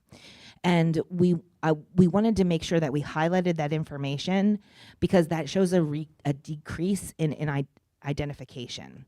This information is a result of the implementation that we're trying to do with the MTSS process, where we are providing supports and interventions in the general education setting, which will reduce the likelihood that a student may unnecessarily be referred for special education. So we want to make sure that we're looking at what we're providing to the student before we are jumping to that next step. So that you'll see that that number has started to decrease as a result of that. Also provided in this slide, on the right-hand side, are the caseload limits. And this is important information because while we are well within our limits for learning support, you can see that limits for autistic support and life skills support are areas that we have to keep an eye on, because once you have a student that crosses over into the supplemental and full-time range, you have your numbers of kids in a classroom goes down. Ultimately, what we're trying, the plan that Mrs. Delgado mentioned in the previous slide that we're trying to ensure is that we are just ensuring that we are offering a continuum of services for all students that are identified within our special education department. And the next slide. If you go onto our homepage, it's right on the very first landing page, and there's not a pink, big, huge purple arrow on the website, but this is showing you where you can click and you can find the special education plan. Like Mrs. Delgado said, it will be posted until the end of April. And then it will be posted in a permanent location after it is submitted to the state. So Mr. Ryan should add the giant purple arrow to the website. Is what you're suggesting. And we did provide you with the document. It's a lengthy document. If you have any questions, feel free to reach out to either of us and we can hopefully provide you some answers. One question I had was, the thing that really stood out to me was the change from 2022 to 25 in middle school specifically with learning support. I know that's a complicated question, the why. Could you give There's some a lot highlights? of there's a there's a couple factors. That was before the MTSS process was initiated, and we were considering, did we have an over-identification issue? Were we providing the correct interventions, the supports that we were providing, or were we just jumping right to identification without providing that support first? Additionally, that was also the kids or the students that were heavily impacted by COVID. Yep. And so that is also And it might not show up until yes, several years down the road. right. Yeah. And a lot of that identification came probably like 5th grade time. Right. And that's where the numbers in middle school would be skewed. I would certainly like to thank Ms. Wenrick and Mrs. Delgado for their work. It's a tremendous lift to produce this plan, and would encourage you to take a look at it. And I appreciate that they highlighted those numbers, just like when we were talking about with growth scores, like we are in the right direction, but we're not all the way there yet. But looking at those elementary numbers, I think are promising to saying that we're putting interventions in place and we're catching kids before we have to go there. So that, I think, is the best representation of how we're approaching it currently. And there are kids in upper grades that just already have an IEP, so at this point, we need to see that through. The next item that we have, 4.5, is a letters contract, and we're in our final year. There are some board members that have heard some about letters and some that maybe haven't. So just wanted to provide you in general that letters is a scientifically based reading research training for teachers. So we have been a part of letters training for the last 2 years.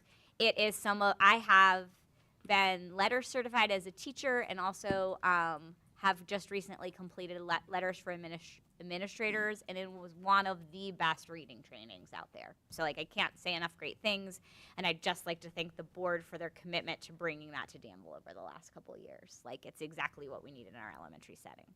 If you go to the next slide, you'll see, just so you know kind of where we're at, not only is it a fantastic training, but it does also meet PDE's requirements for structured literacy training, which those requirements have to be met district-wide by the end of next year. And we are well on pace for that to happen. Letters for administrators training was just completed in this past week for myself and Ms. Wenrick and Mrs. Delgado and Dr. Reinard, so they are all certified as letters administrators.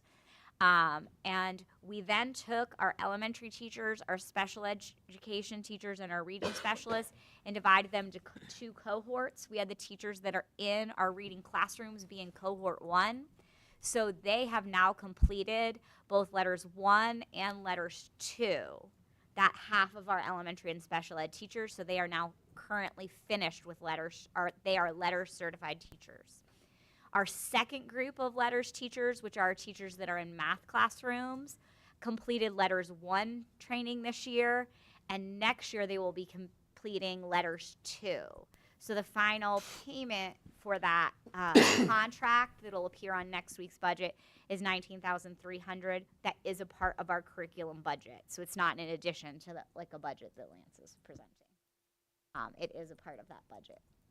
If you go to the next slide, you'll see just in general when we're thinking about follow-up, we'll be taking those cohort 1 teachers who have spent the last 2 years learning about letters and ensuring that those concepts are broken down and being applied in the classroom and interventions. So we'll be spending time breaking down the components of our literacy block. We'll be talking more in depthly about our literacy assessments and how we analyze that data. We'll be going more in depth on what small group literacy instruction looks like and how they apply specific letter strategies to specific needs of students. Designing our literacy independent work and stations to be letters based, and also talking about what writing looks like in those blocks. So excited to have those literacy teachers finished with those 2 years of letters training so we can talk about how we're specifically applying that in the classroom. So again, we'd just like to thank the district for that commitment. I just want to acknowledge that this is the legacy of one of the former board members, the letters training, Mrs. Heater, and she was a big drive behind making this an integral part of the district. So to give her a little credit, definitely pushed us along to doing this and the science of reading, right? Not that we weren't headed in that direction already, but definitely encouraged it. So a little shout out to her. It's been important work for the district for sure. The next item I have, curricular resources. Similar to letters, this is in our curriculum budget, but do just want to share when we're looking to update curricular resources. So just, especially if we have some new members that haven't ever approved a curriculum map, what we do in every subject area, every grade level, and they are available on the website. And Mr. Ryan, if you clicked on that, I think it takes folks to just where you can find those on our website. So this is these are publicly facing documents. There's a curriculum section. You can go to any building and any subject area and grade level and find the curriculum map document that essentially provides the overview for how the standards are covered in that year. And then we take a look at those curriculum maps on, you could go ahead and click on something, I suppose, there.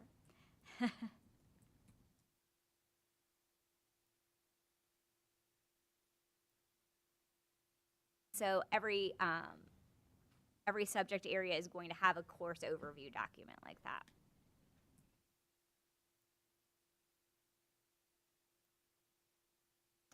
That maps out the specific scope and sequence and how standards are met in that course. Certainly would encourage you. And just so you know, every curriculum map that is on the website has been board approved. And so when we make updates, like in Spanish and social studies, we will bring those to the board. So if you just go back, there you go, thank you. Just would want to say in general that two really important things that curriculum maps do are they break down our state standards into where they're taught, and they do also list the curricular resources that are available and utilized.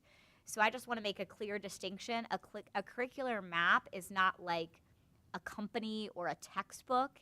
It is the breakdown of standards across the year, but we do very carefully research the resources we use to give teachers so they can teach those standards, which often come in the form of like a textbook. And we use things like ed reports to make sure that we're picking resources that are current and meet state standards. So when I came into the role, there was a lot of curriculum that needed to be board approved, and we did kind of a heavy lift and got that board approved. And then we've instituted a 6-year curriculum review cycle, specifically in social studies. It had been over 10 years since that curriculum had been reviewed, so we're definitely ready. So we're now in that 6-year review cycle, so you're going to start seeing us, and shout out to Dr. Reinhardt, who will be taking on this lift. You'll be seeing us bringing curriculum to you on a fairly regular basis as we go through that cycle. We also do an annual just sort of tightening process where our curriculum leads in a particular subject area are going to look at test results from the previous year, feedback from teachers, and maybe are saying, hey, we need a few more days on this unit of study. We could shorten this unit of study to make sure we're always doing the best that we can in terms of curriculum. So if you go to the next slide, you'll see that one of the areas, this is the subject that it's been over 10 years since they looked at any curricular resources, was our middle school social studies teachers. We do have curriculum leads. Thank you to Mrs. Ridinger at the middle school for her leadership, and to the whole social studies department. So over the last year, they've analyzed our current curriculum maps, things that are working or not. We got in curricular material samples in a variety of things. These were their kind of final 3 curricular resources that they were reviewing, and they've come to the unanimous choice of going with the My World Interactive program. That price tag you see there is a part of our curriculum budget for next year, but just wanted you to be aware that those teachers took that process very seriously. If you go to the next slide, you'll also see that this was the year for Spanish K-12. They did some very important work, and shout out to Mr. Keller and the whole Spanish department. We had not necessarily had one curricular resource that could be used from our Spanish 1 all the way through. A lot of the curriculum resources historically had been picked up when students got to high school. So we're now going to be having a shared curricular resource across that band, which will hopefully allow our middle school students to transition more smoothly into our high school Spanish courses.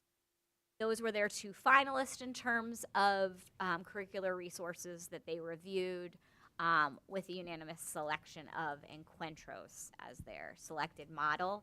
And again, the social studies was for just our grade bands 6 to 8, whereas Spanish is across the grade levels. Dr. Need, it's not so important to me that it didn't happen with these sets, but next time we do a curricular evaluation and bring in books, can we at least get the opportunity if we want to come in and look at some of them? Absolutely, yes. Because, I mean, I would have at least liked to browse through the social studies. We can absolutely make that happen. And I'm just interested in what's actually in. Yep, that's fair. And then that takes us to item 4.7. And 4.7 is just to let you know I am currently kept secret because the students in the drama club need to hear before it's public. But I have to keep it a secret just until Friday when you all get it. The high school drama director has selected a play and a musical for next year. I do review those. We get the high school performance version, but I also review to make sure it's appropriate to be on a high school stage. So when you get the agendas on Friday night from Mrs. Fausch, you'll see those specific names. He has asked if he's putting together sort of a release video for the drama club. It will say pending board approval. Wants to have kind of a release party for those titles, but they'll be coming to you next week. And then the final item in this section is student handbooks. On an annual basis, we do get our student handbooks board approved. There are no large content area changes in our handbooks. You do have physical copies of all 4 of them. What I would say our principals have done an excellent job of doing is trying to make them as aligned as possible. Although there are obvious differences between the primary school and high school, if you're a parent reading them, the sections are in the same order. So if you were looking for attendance and you had a kid at different schools, you could find it in the same place. So we tried to make them as user-friendly for parents as possible. They are shared with parents when they register for school online in the summer, and are also always available online under that particular school's component of our website. That takes us to the finance section of our agenda, and I will turn it over to Mr. Mavis.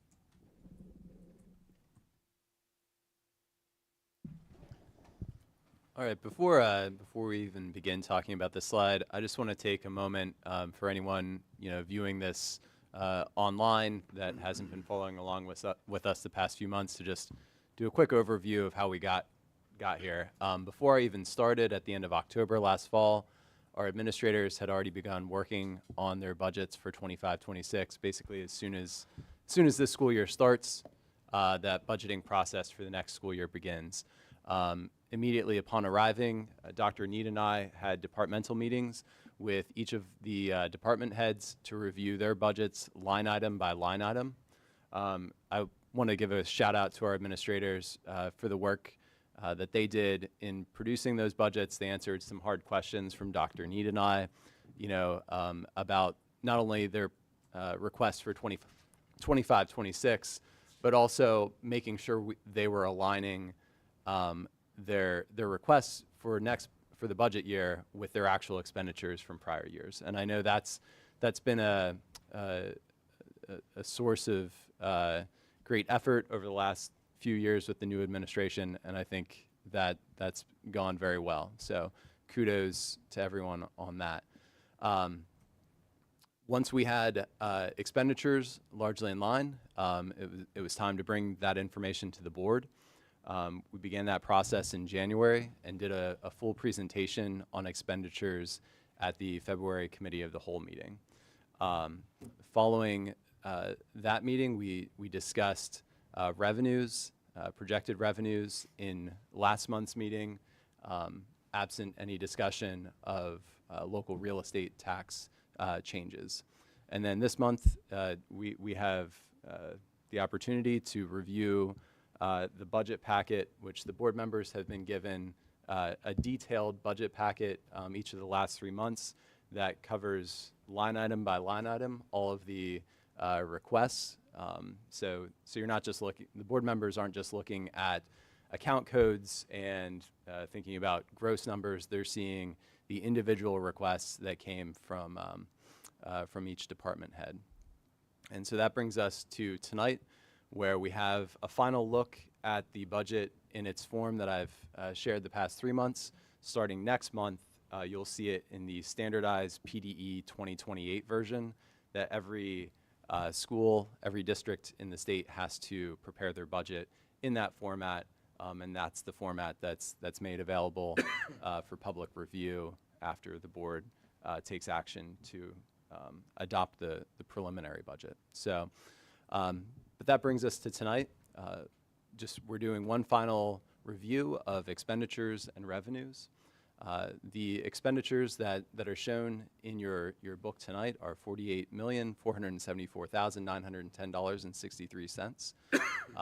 The differences between last month and this month are an increase to the capital reserve transfer and a decrease to our total staffing costs due to an update to the FTE staffing count. One thing I want to remind the board about that's unique on the expenditure side to just the 25-26 year is that when we signed up for PSHIC back in the November-December board meeting, that agreement extended from January 1st through the end of the 25-26 school year. So in prior years, we updated our healthcare premiums on January 1st. So this budget year does not need to include a healthcare premium increase. So that's a very important factor on the expenditure side that's just associated with this year. Starting in 26-27 and 27-28, we can probably expect healthcare increases on the order of 10 to 15% based on feedback that I received from BSI. And that's unfortunately not too far above the industry average. And that 10 to 15% is slightly above the industry average, but that would be reflective of the fact that in the few prior years, we've seen medical loss ratios above 100%. That's one of the reasons why, not to rehash the full story of why we moved into PSHIC, but we weren't being given a rate cap through through our fully insured plan, and so that's why we needed to seek out another option there. And it's, I think it's going to benefit us quite directly in 25, 26, and then, you know, we need to do our best to control those costs in 26, 27, and 27, 28. But that's a one-time impact for 25, 26. So, Mr. Ryan, next slide, please. Actually, I should also note, Dr. Need mentioned this earlier on the expenditures. A tremendous amount of work was done to reduce our FTE count, and that, you know, that $2 million difference in salaries and benefits is absolutely huge for the discussion that we're having this year. And so those types of decisions that you make now in the present have compounding effects as you go forward in the future. So on that note, revenue side, it's a balanced budget. There's no projected use of fund balance. At $48,474,910.63, that would include an Act 1 index tax raise of 4%, projecting local real estate tax increase of approximately $757,000. That would bring the millage from 12.4218 to 12.9186. And keep in mind, we have a common millage rate between the two counties. There's a rebalancing that's calculated. Those numbers are provided by the State Tax Equalization Board. That's not something that, you know, Danville has control of. Those numbers are given to us, and we, you know, we just apply those, and then everyone's assessment gets recalculated based on that common millage rate. On the local real estate side, we discussed this last month, but it's important to note that there is potential for volatility locally, in that one of our major local real estate tax receipts is going under significant changes. So that would be the Cherokee plant, and that accounts for approximately an $800,000 ticket. So it's important to know that, we discussed this a little bit at last month's meeting, but that's an important piece of our local real estate, and we need to understand that there is the potential for an impact there. On the earned income tax side, we're budgeting a one-time increase of $400,000 and an annual linear increase of $210,000 to bring us to a budgeted value of slightly over $9 million. And that one-time increase that we're able to do for 25-26 is because historically the EIT rate has been budgeted at a reduced amount, a very conservative amount, perhaps to, you know, to swing those numbers to make the discussion amongst the board members to sort of induce the idea that a local real estate tax increase would be necessary.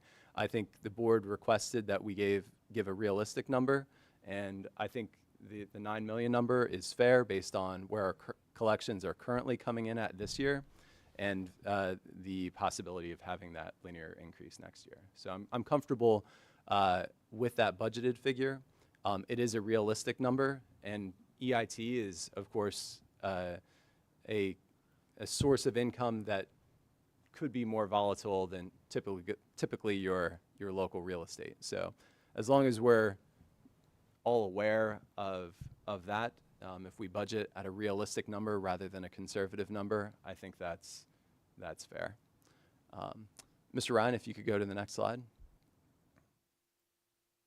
So we just talked about local revenues. A huge impact on this community and on this district is what's happening at the state side.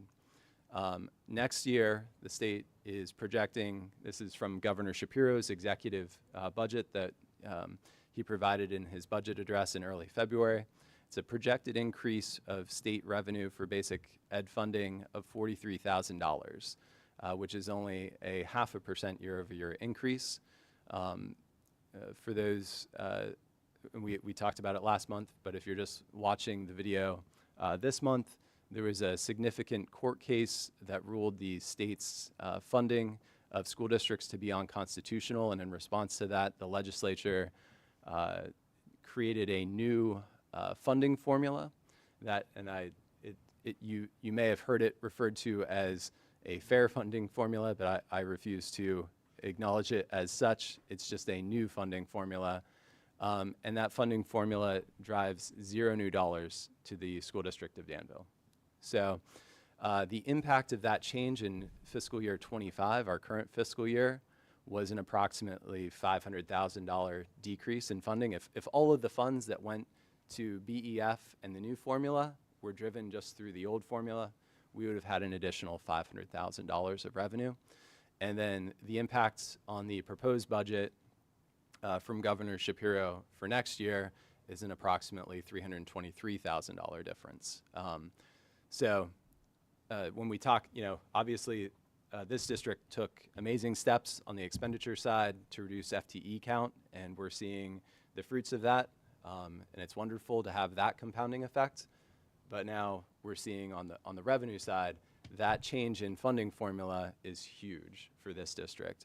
And the compounding effects of that will be seen so long as that new funding formula is in place. And the projection currently is that it's a seven-year change, essentially. And then once they've established these new funding levels for the districts that are benefiting from the new formula, then it would have done its job and they would revert back to the old paradigm, theoretically.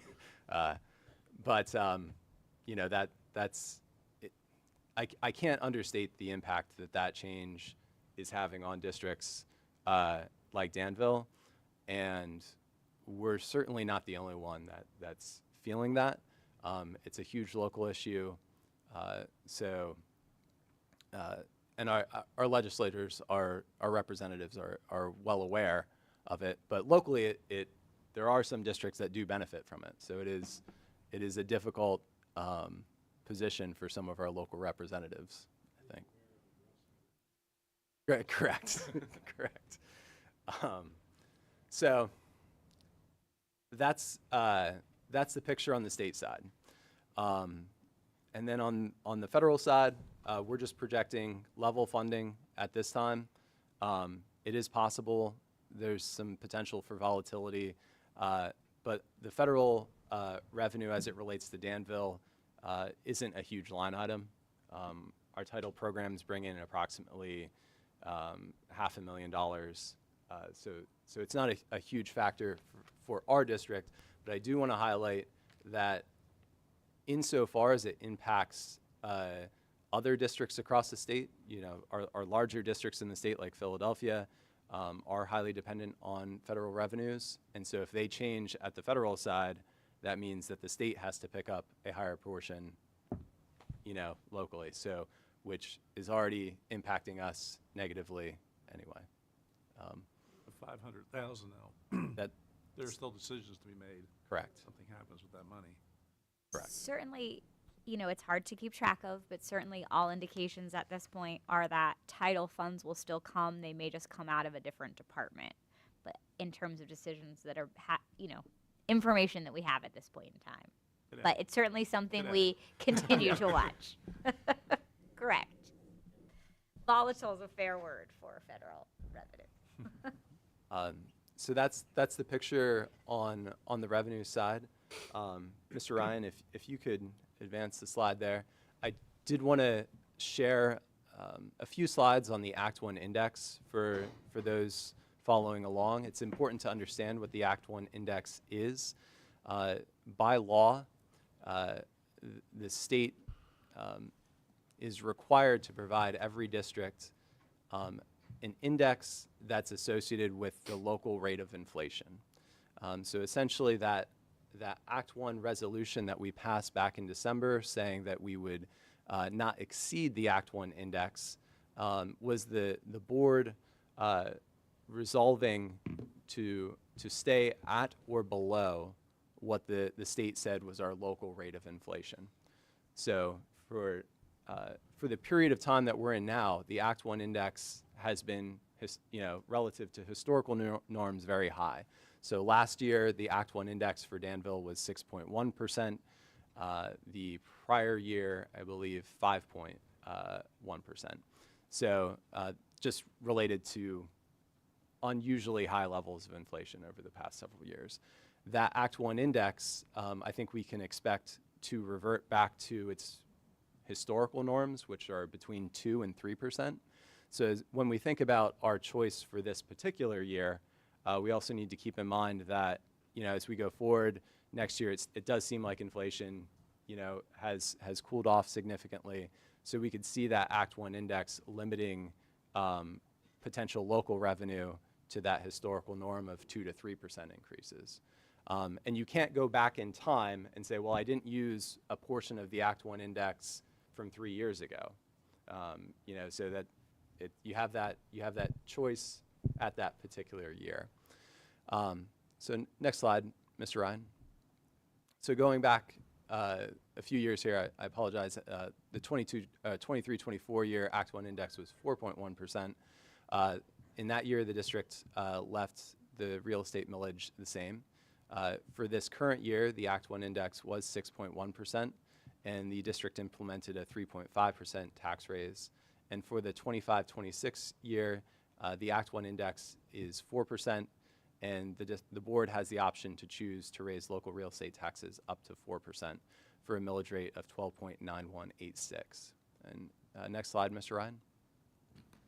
And so with that being said, as we discussed earlier on the revenue slide, my strong recommendation is that we go with a full Act 1 index raise.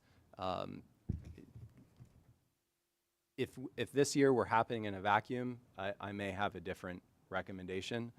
But in the context of what's happening at the state level, in the context of the needs of this district in terms of dealing with the middle school, and then also recognizing that we have a few one-off situations in terms of our healthcare costs being reduced this year as we moved into PSHIC, our ability to budget differently on EIT for 1 year.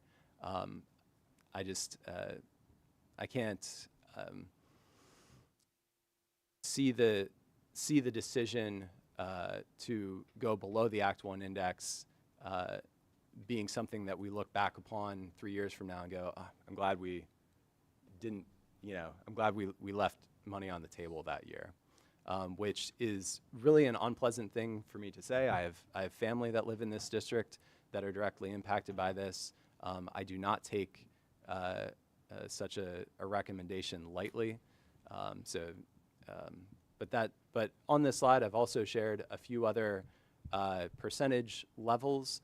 1, 2, 3, 3.5, 4, and then to the right of that, just some different levels. The one all the way to the right is 3.5244%, and that's the level of increase that would set Montour County at 4%. Because when we rebalance, each county gets hit differently because of the way the rebalancing happens. So a millage increase of 4% would actually be a slightly higher than 4% increase for Montour County, slightly less than 4% increase for Northumberland. That 3.5244% is where Montour County sees their bills up by 4%. At the bottom, you see the overall increase in revenue projected from those increases. And in the middle is just the monthly additional impact on the someone that's at the median homestead value for the two different counties. So that's less total additional taxes than state and federal. Correct. So in terms of the 2-year impact from the state changing the formula. Yeah, the 2-year impact is more than that. Yes. More than that, yes. Correct. So, and then there's another $500,000 of what? Federal funding funds. that we could potentially. Just We don't don't know know. what the federal government is going to do. And I would certainly, I thank Mr. Mavis for his work, but would echo, we live in the community, parents do, my in-laws do, certainly take a tax recommendation extremely seriously. But we're just in a situation where we don't have control on making. I genuinely feel like we've tightened in terms of positions in your expenditures that we've given you.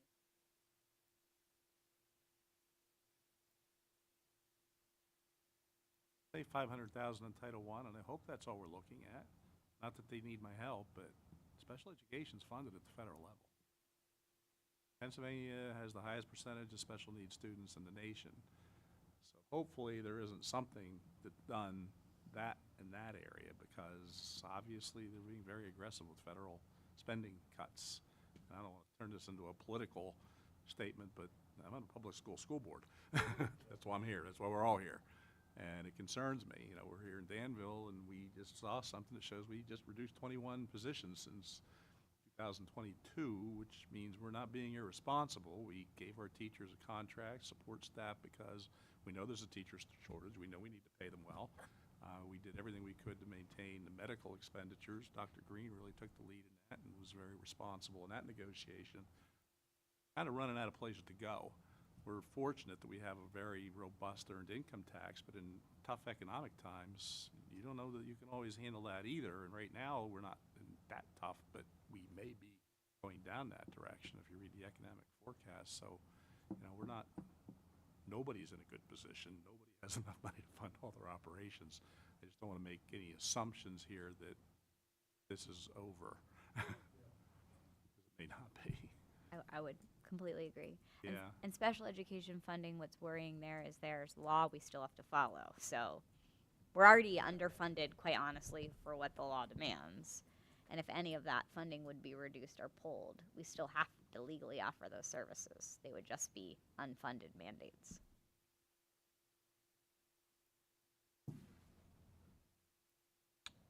On that note. So, one of the things from the committee standpoint, I did want to bring up, and I know you put it in your slide, the capital project increase. Yes. Is something that we felt was a good idea, but it doesn't have to be done necessarily. That is discretionary revenue that was put there in anticipation of the potential of doing a project. You have something on here about a foundation, and since you credited Mrs. Heater, I'm going to credit Mr. Vognitz, who a couple years ago started us on the alternative sources of revenue, advertising, naming rights, things like that. That is a different way to fund a portion of a capital project. So if you wanted to not do that and move that money from capital projects and not put that piece in, it is a little bit of relief if we come to the point where that's. Other than that, I don't have any other solutions for anybody. It's all good. OnlyFans. What's that? Who are you nominating for that? I said OnlyFans. That's going to be in the minutes. Terry's going to be giggling at her Perfect. desk. I love it. Love it. Yeah, That'll be the headline in I the will Press say one more Enterprise thing. tomorrow. We're one of the lucky ones in Pennsylvania. School board proposes OnlyFans as a source of revenue. Yeah. Drew yeah, didn't hear it. Mr. Brookhart just said we are one of the lucky ones in Pennsylvania. Our financial condition right now is better than most. I haven't seen the date of the meeting that Northwest is going to hold, but I know that there was an article in the paper about their financial condition. The change in the state funding formula is for the districts that are similar to ours, and there are a substantial number of them. That change really hits hard, and there are going to be districts that frankly, if the state doesn't do something different, they'll break within a year or two. We'll survive, and I think as Mr. Mavis said, we'll make it through this, but it's down the road with the 7-year implementation of the new fair funding formula, which it doesn't even look like they're going to hit that this year. Right. It's like they're going to fall short of the revenue to comply with the judge's order. But this is something that's just starting. Mm-hmm. This is not the end and not the peak. We're just not going to see any more state money. Yeah, we're basically locked in at the 23-24 level is how we can expect to be treated going forward. And with that in mind, next slide, Mr. Ryan, our next steps would be May 1st, PDE releases the homestead farmstead allocations for property tax reduction. So I'll have to do an update to our figures to account for that. But for every dollar that the state gives us there, we're giving that back to our property tax payers that qualify for homestead farmstead.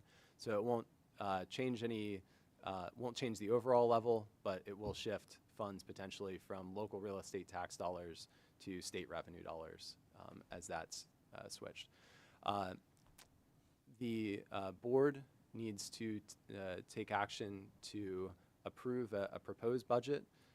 In order to have a 30-day window between proposed and final approval, I would be suggesting that we host a special meeting on May 7th following the Committee of the Whole, just because of the way the calendar falls this year. If we would wait till our voting meeting in May, there wouldn't be 30 days prior to our June meeting. And so we could host and consider the proposed budget following the Committee of the Whole meeting on May 7th, or if the board would prefer, we could host a meeting after June 11th. But I would This way, we thought you were already here. Right. We just adjourn this, start a meeting that has one voting item essentially on May 7th. Or do you just want to do no committee of whole that month? And do We could potentially do that, but there may be other items that we decide on committee of the whole whether or not they go. But this for sure just needs an earlier vote time than the. Just have to start that committee the whole at 4 o'clock. Well, I'm seeing some good snacks being passed around, so we might need them up here too. At this rate, we may still be here on May 7th. Somebody ordered pizza pretty soon? I'm sorry, I should order pizza. Yo, So man. the board. I just asked Sam if he told his wife he'll see her tomorrow. I said, because it's going to be midnight till we get home. Well, I'll finish up this. No pressure, Lance. Yeah, no pressure. The board also has to. At least it's not a tech presentation. Yeah. Oh. So the board also has. He wasn't listening. The board also has to pass a resolution setting tax rates and the homestead farmstead resolution, and that would set us up for final adoption on June 11th. I just noted that eventually the state budget would get approved. I wanted that on this slide because and the board is certainly aware of this, but for anyone watching at home, we have to make our budget decisions well in advance of when the state usually passes their budget. So these numbers that we're going off of are largely right now driven by a presentation that Governor Shapiro gave back in early February. So last year it was actually earlier than it has been at some points where they passed it in July. But there have been years where that has stretched out even into the following calendar year. So, I say it's often like October, so July was like a lovely surprise. right, right. And with that, that's the end of the budget presentation. Mr. Ryan, if you could move forward, we could talk a little bit about the foundation. Board members, in your folders at the back, there's a draft of bylaws and also a draft of a policy 919 that we'd like to bring to you for first read next week. That policy kind of formalizes some of the steps that the board would take to approve bylaws in May and set some of the parameters in May. We would have the policy for second read. And at that meeting, we would ask for approval of the foundation's bylaws. In the time period from June through August, we'd actively be recruiting members of the public that were interested in being directors and advisors of the foundation, with the goal of hosting a first annual meeting in September. Well, that's up to us. I reviewed, many different foundation's bylaws from across the state, and the bylaws as they're currently written state that a minimum of 7 and a maximum of 15, with as many advisors as are interested. So, and as you alluded to, Mr. Brookhart, that foundation, if we want to do some of the projects that I think are aspirational and important for the community, the foundation will play a very important role in that. But those bylaws are available for your review. Feel free to take a look at them, ask any questions you may have. Those wouldn't be approved, or we wouldn't ask you to approve those until the May meeting. Next slide, Mr. Ryan. We'll go through these fairly quickly. We host, or Pliget hosts our capital projects funds, our tax-exempt bonds from 2021. After 3 years, the IRS requires that you pay them back for any interest that you've earned, that you're earning above the rate of the bonds. So we hit that 3-year period in the fall of 2024, and Pliget has a program where they'll set up essentially a liability account that automatically transfers funds from your capital projects account into that liability account. So when the bill comes due from the IRS, you have it readily available. So I'd just be recommending that we open that account with Pliget. Next slide. One other thing that we're looking to implement for the 25-26 year is having CSIU handle all of our tax bill mailing. The net cost impact to have them do 100% of the mailing effort is approximately $1,300. That I think will alleviate some of the concerns that we've had from not only our tax collectors but our taxpayers in terms of bills getting returned if the envelope didn't line up exactly with where they were stuffed. And so the CSIU handles many districts in that. So that would be a part of the CSIU e-services package that we subscribe to for FIS and HR and payroll and other features. So next slide, please. Also up for renewal next week is our dental insurance renewal. So that's made available to you as board members for review. If you have any questions, please let me know. And then next slide, please. I've submitted our renewal figures for our food service management company contract to the state. The state has to review those figures and sign off on them, and then the board also has to sign off on them. So if that document is sent back from the state in time, I'd like to bring that to the board next week. If not, it'll be on the May agenda. Next slide. Actually brings us to long-range planning. So Mr. Ryan, if you could go to the next slide, we'll talk briefly about core sampling. The board approved for me to seek core sampling for 3 locations on district property in an amount not to exceed $30,000. We were initially set up to do that with Mid-Atlantic, and they became slightly unresponsive for about 2 weeks, which was unusual because I've worked with them in the past, but they are actually in the middle of being purchased by an engineering firm, Pannoni. Pannoni is honoring that agreement, and we've worked with them to establish site maps. And while I thought they were actually scheduled to begin this coming Monday, they called me earlier in the week, and they will be on site tomorrow to begin that process. So we'll be doing core sampling at the fields across from DPS on the near the baseball and softball fields to establish the quality of that soil, and also behind Liberty Valley in the acreage that we own behind there. And that's for us actively thinking about what to do with the middle school, correct? Correct. We understand what can be built on. Right, whether there's a possibility of any of that land. Mm-hmm. And that is, all 3 of those locations are going to be done according to the terms that the board approved earlier. So, and then if we could move to the next slide. Wanted to share with the board that Warahay Enterprises farms the property adjoining ours across from DPS, and I was just looking for feedback from the board if there was interest in me looking into a potential lease for Warehay to farm the property that we own. It would be a 1-year lease where they would have access to the ground from May through December. Yeah.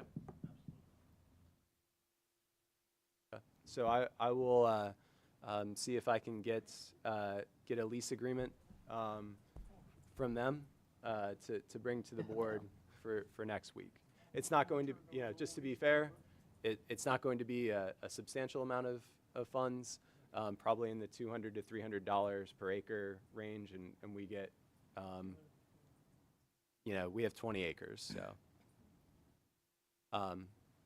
So I will. Maintained by the farmer, which is nice. Yes, yes. So we wouldn't have to maintain it then; it would be maintained by the farmer. That and one other thing too is I think now that the borough is willing to work with us as a whole.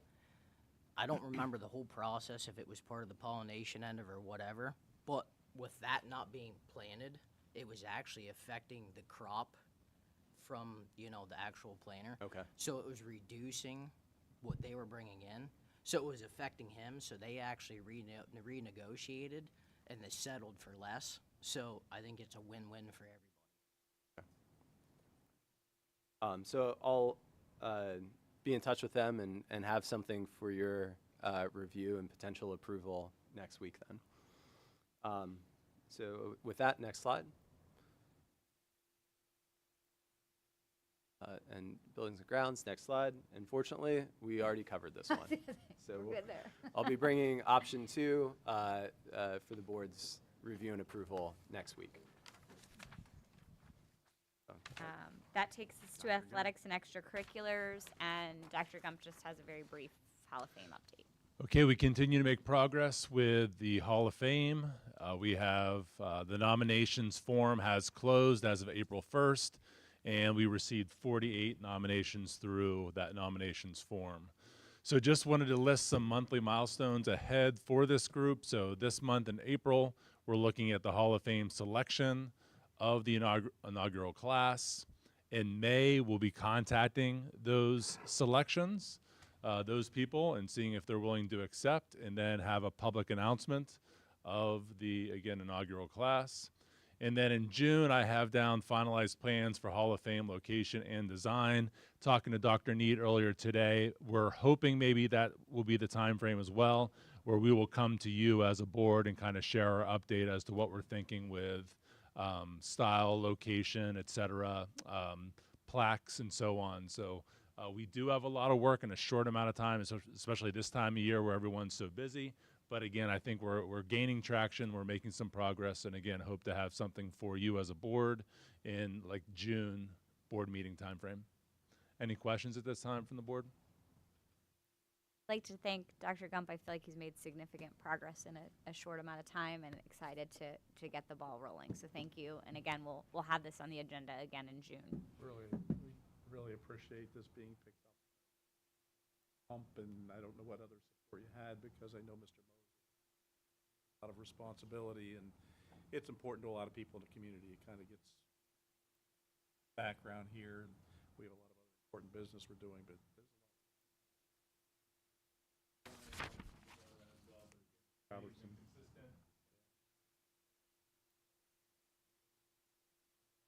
Very much, Dr. Gump, Mr. Albertson.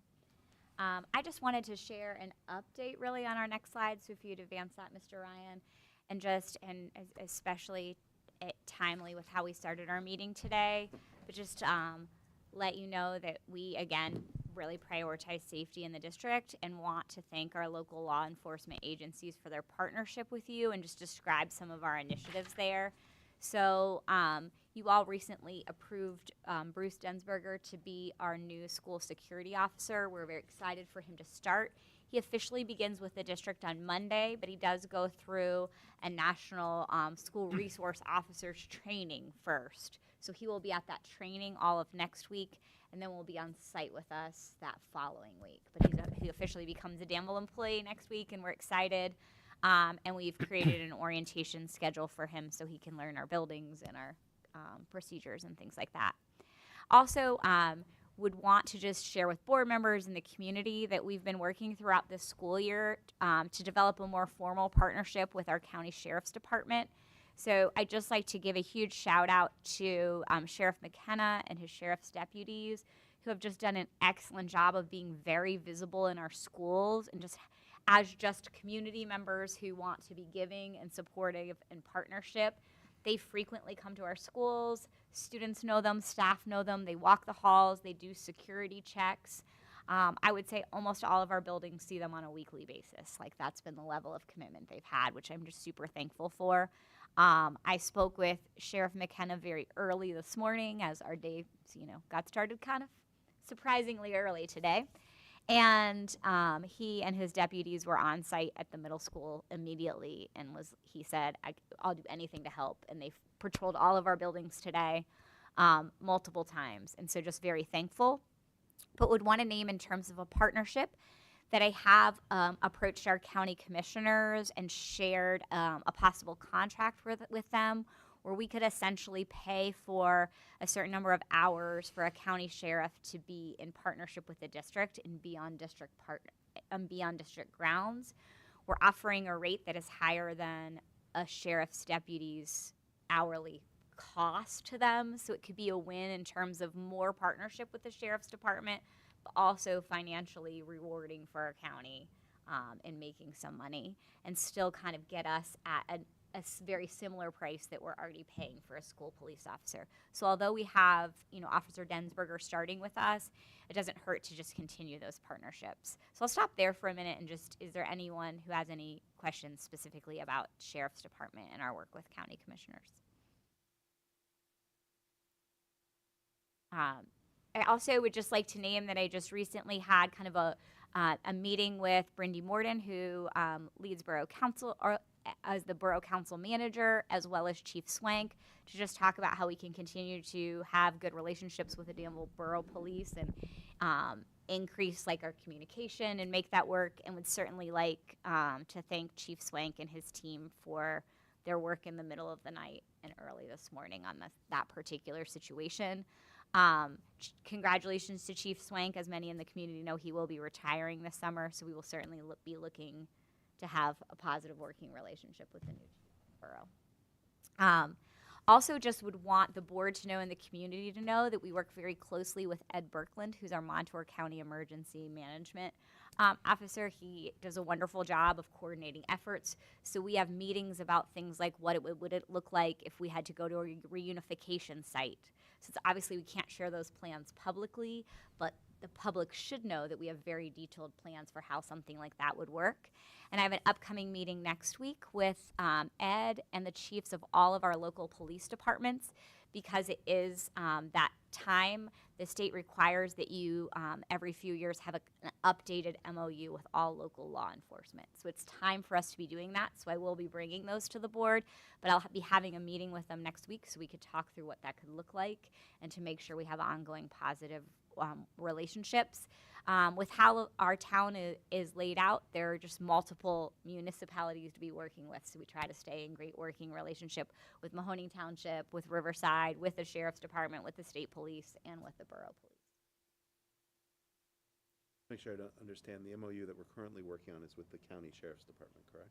Yeah, so with an MOU, just to clarify, the MOUs we have with local law enforcement are not an exchange of money, but are just an exchange of how we'll work together. So we are updating those. But we are looking at a contract with the Sheriff's Department where there would be some money exchanged to get time from the sheriff or one of his deputies. I just want to say, I'm sure the board would say it too, thank you for them being willing to work with us and to provide additional safety personnel for our kids. Need law enforcement committed to keeping our schools safe. Yeah, and I just want to thank, I actually graduated with Sheriff McKenna. It's pretty impressive to see it go from nothing to something in a matter of him getting the sheriff position. I see him out of Liberty Valley all the time, but it's pretty impressive to basically do it on a free, just willing basis and be a priority to them.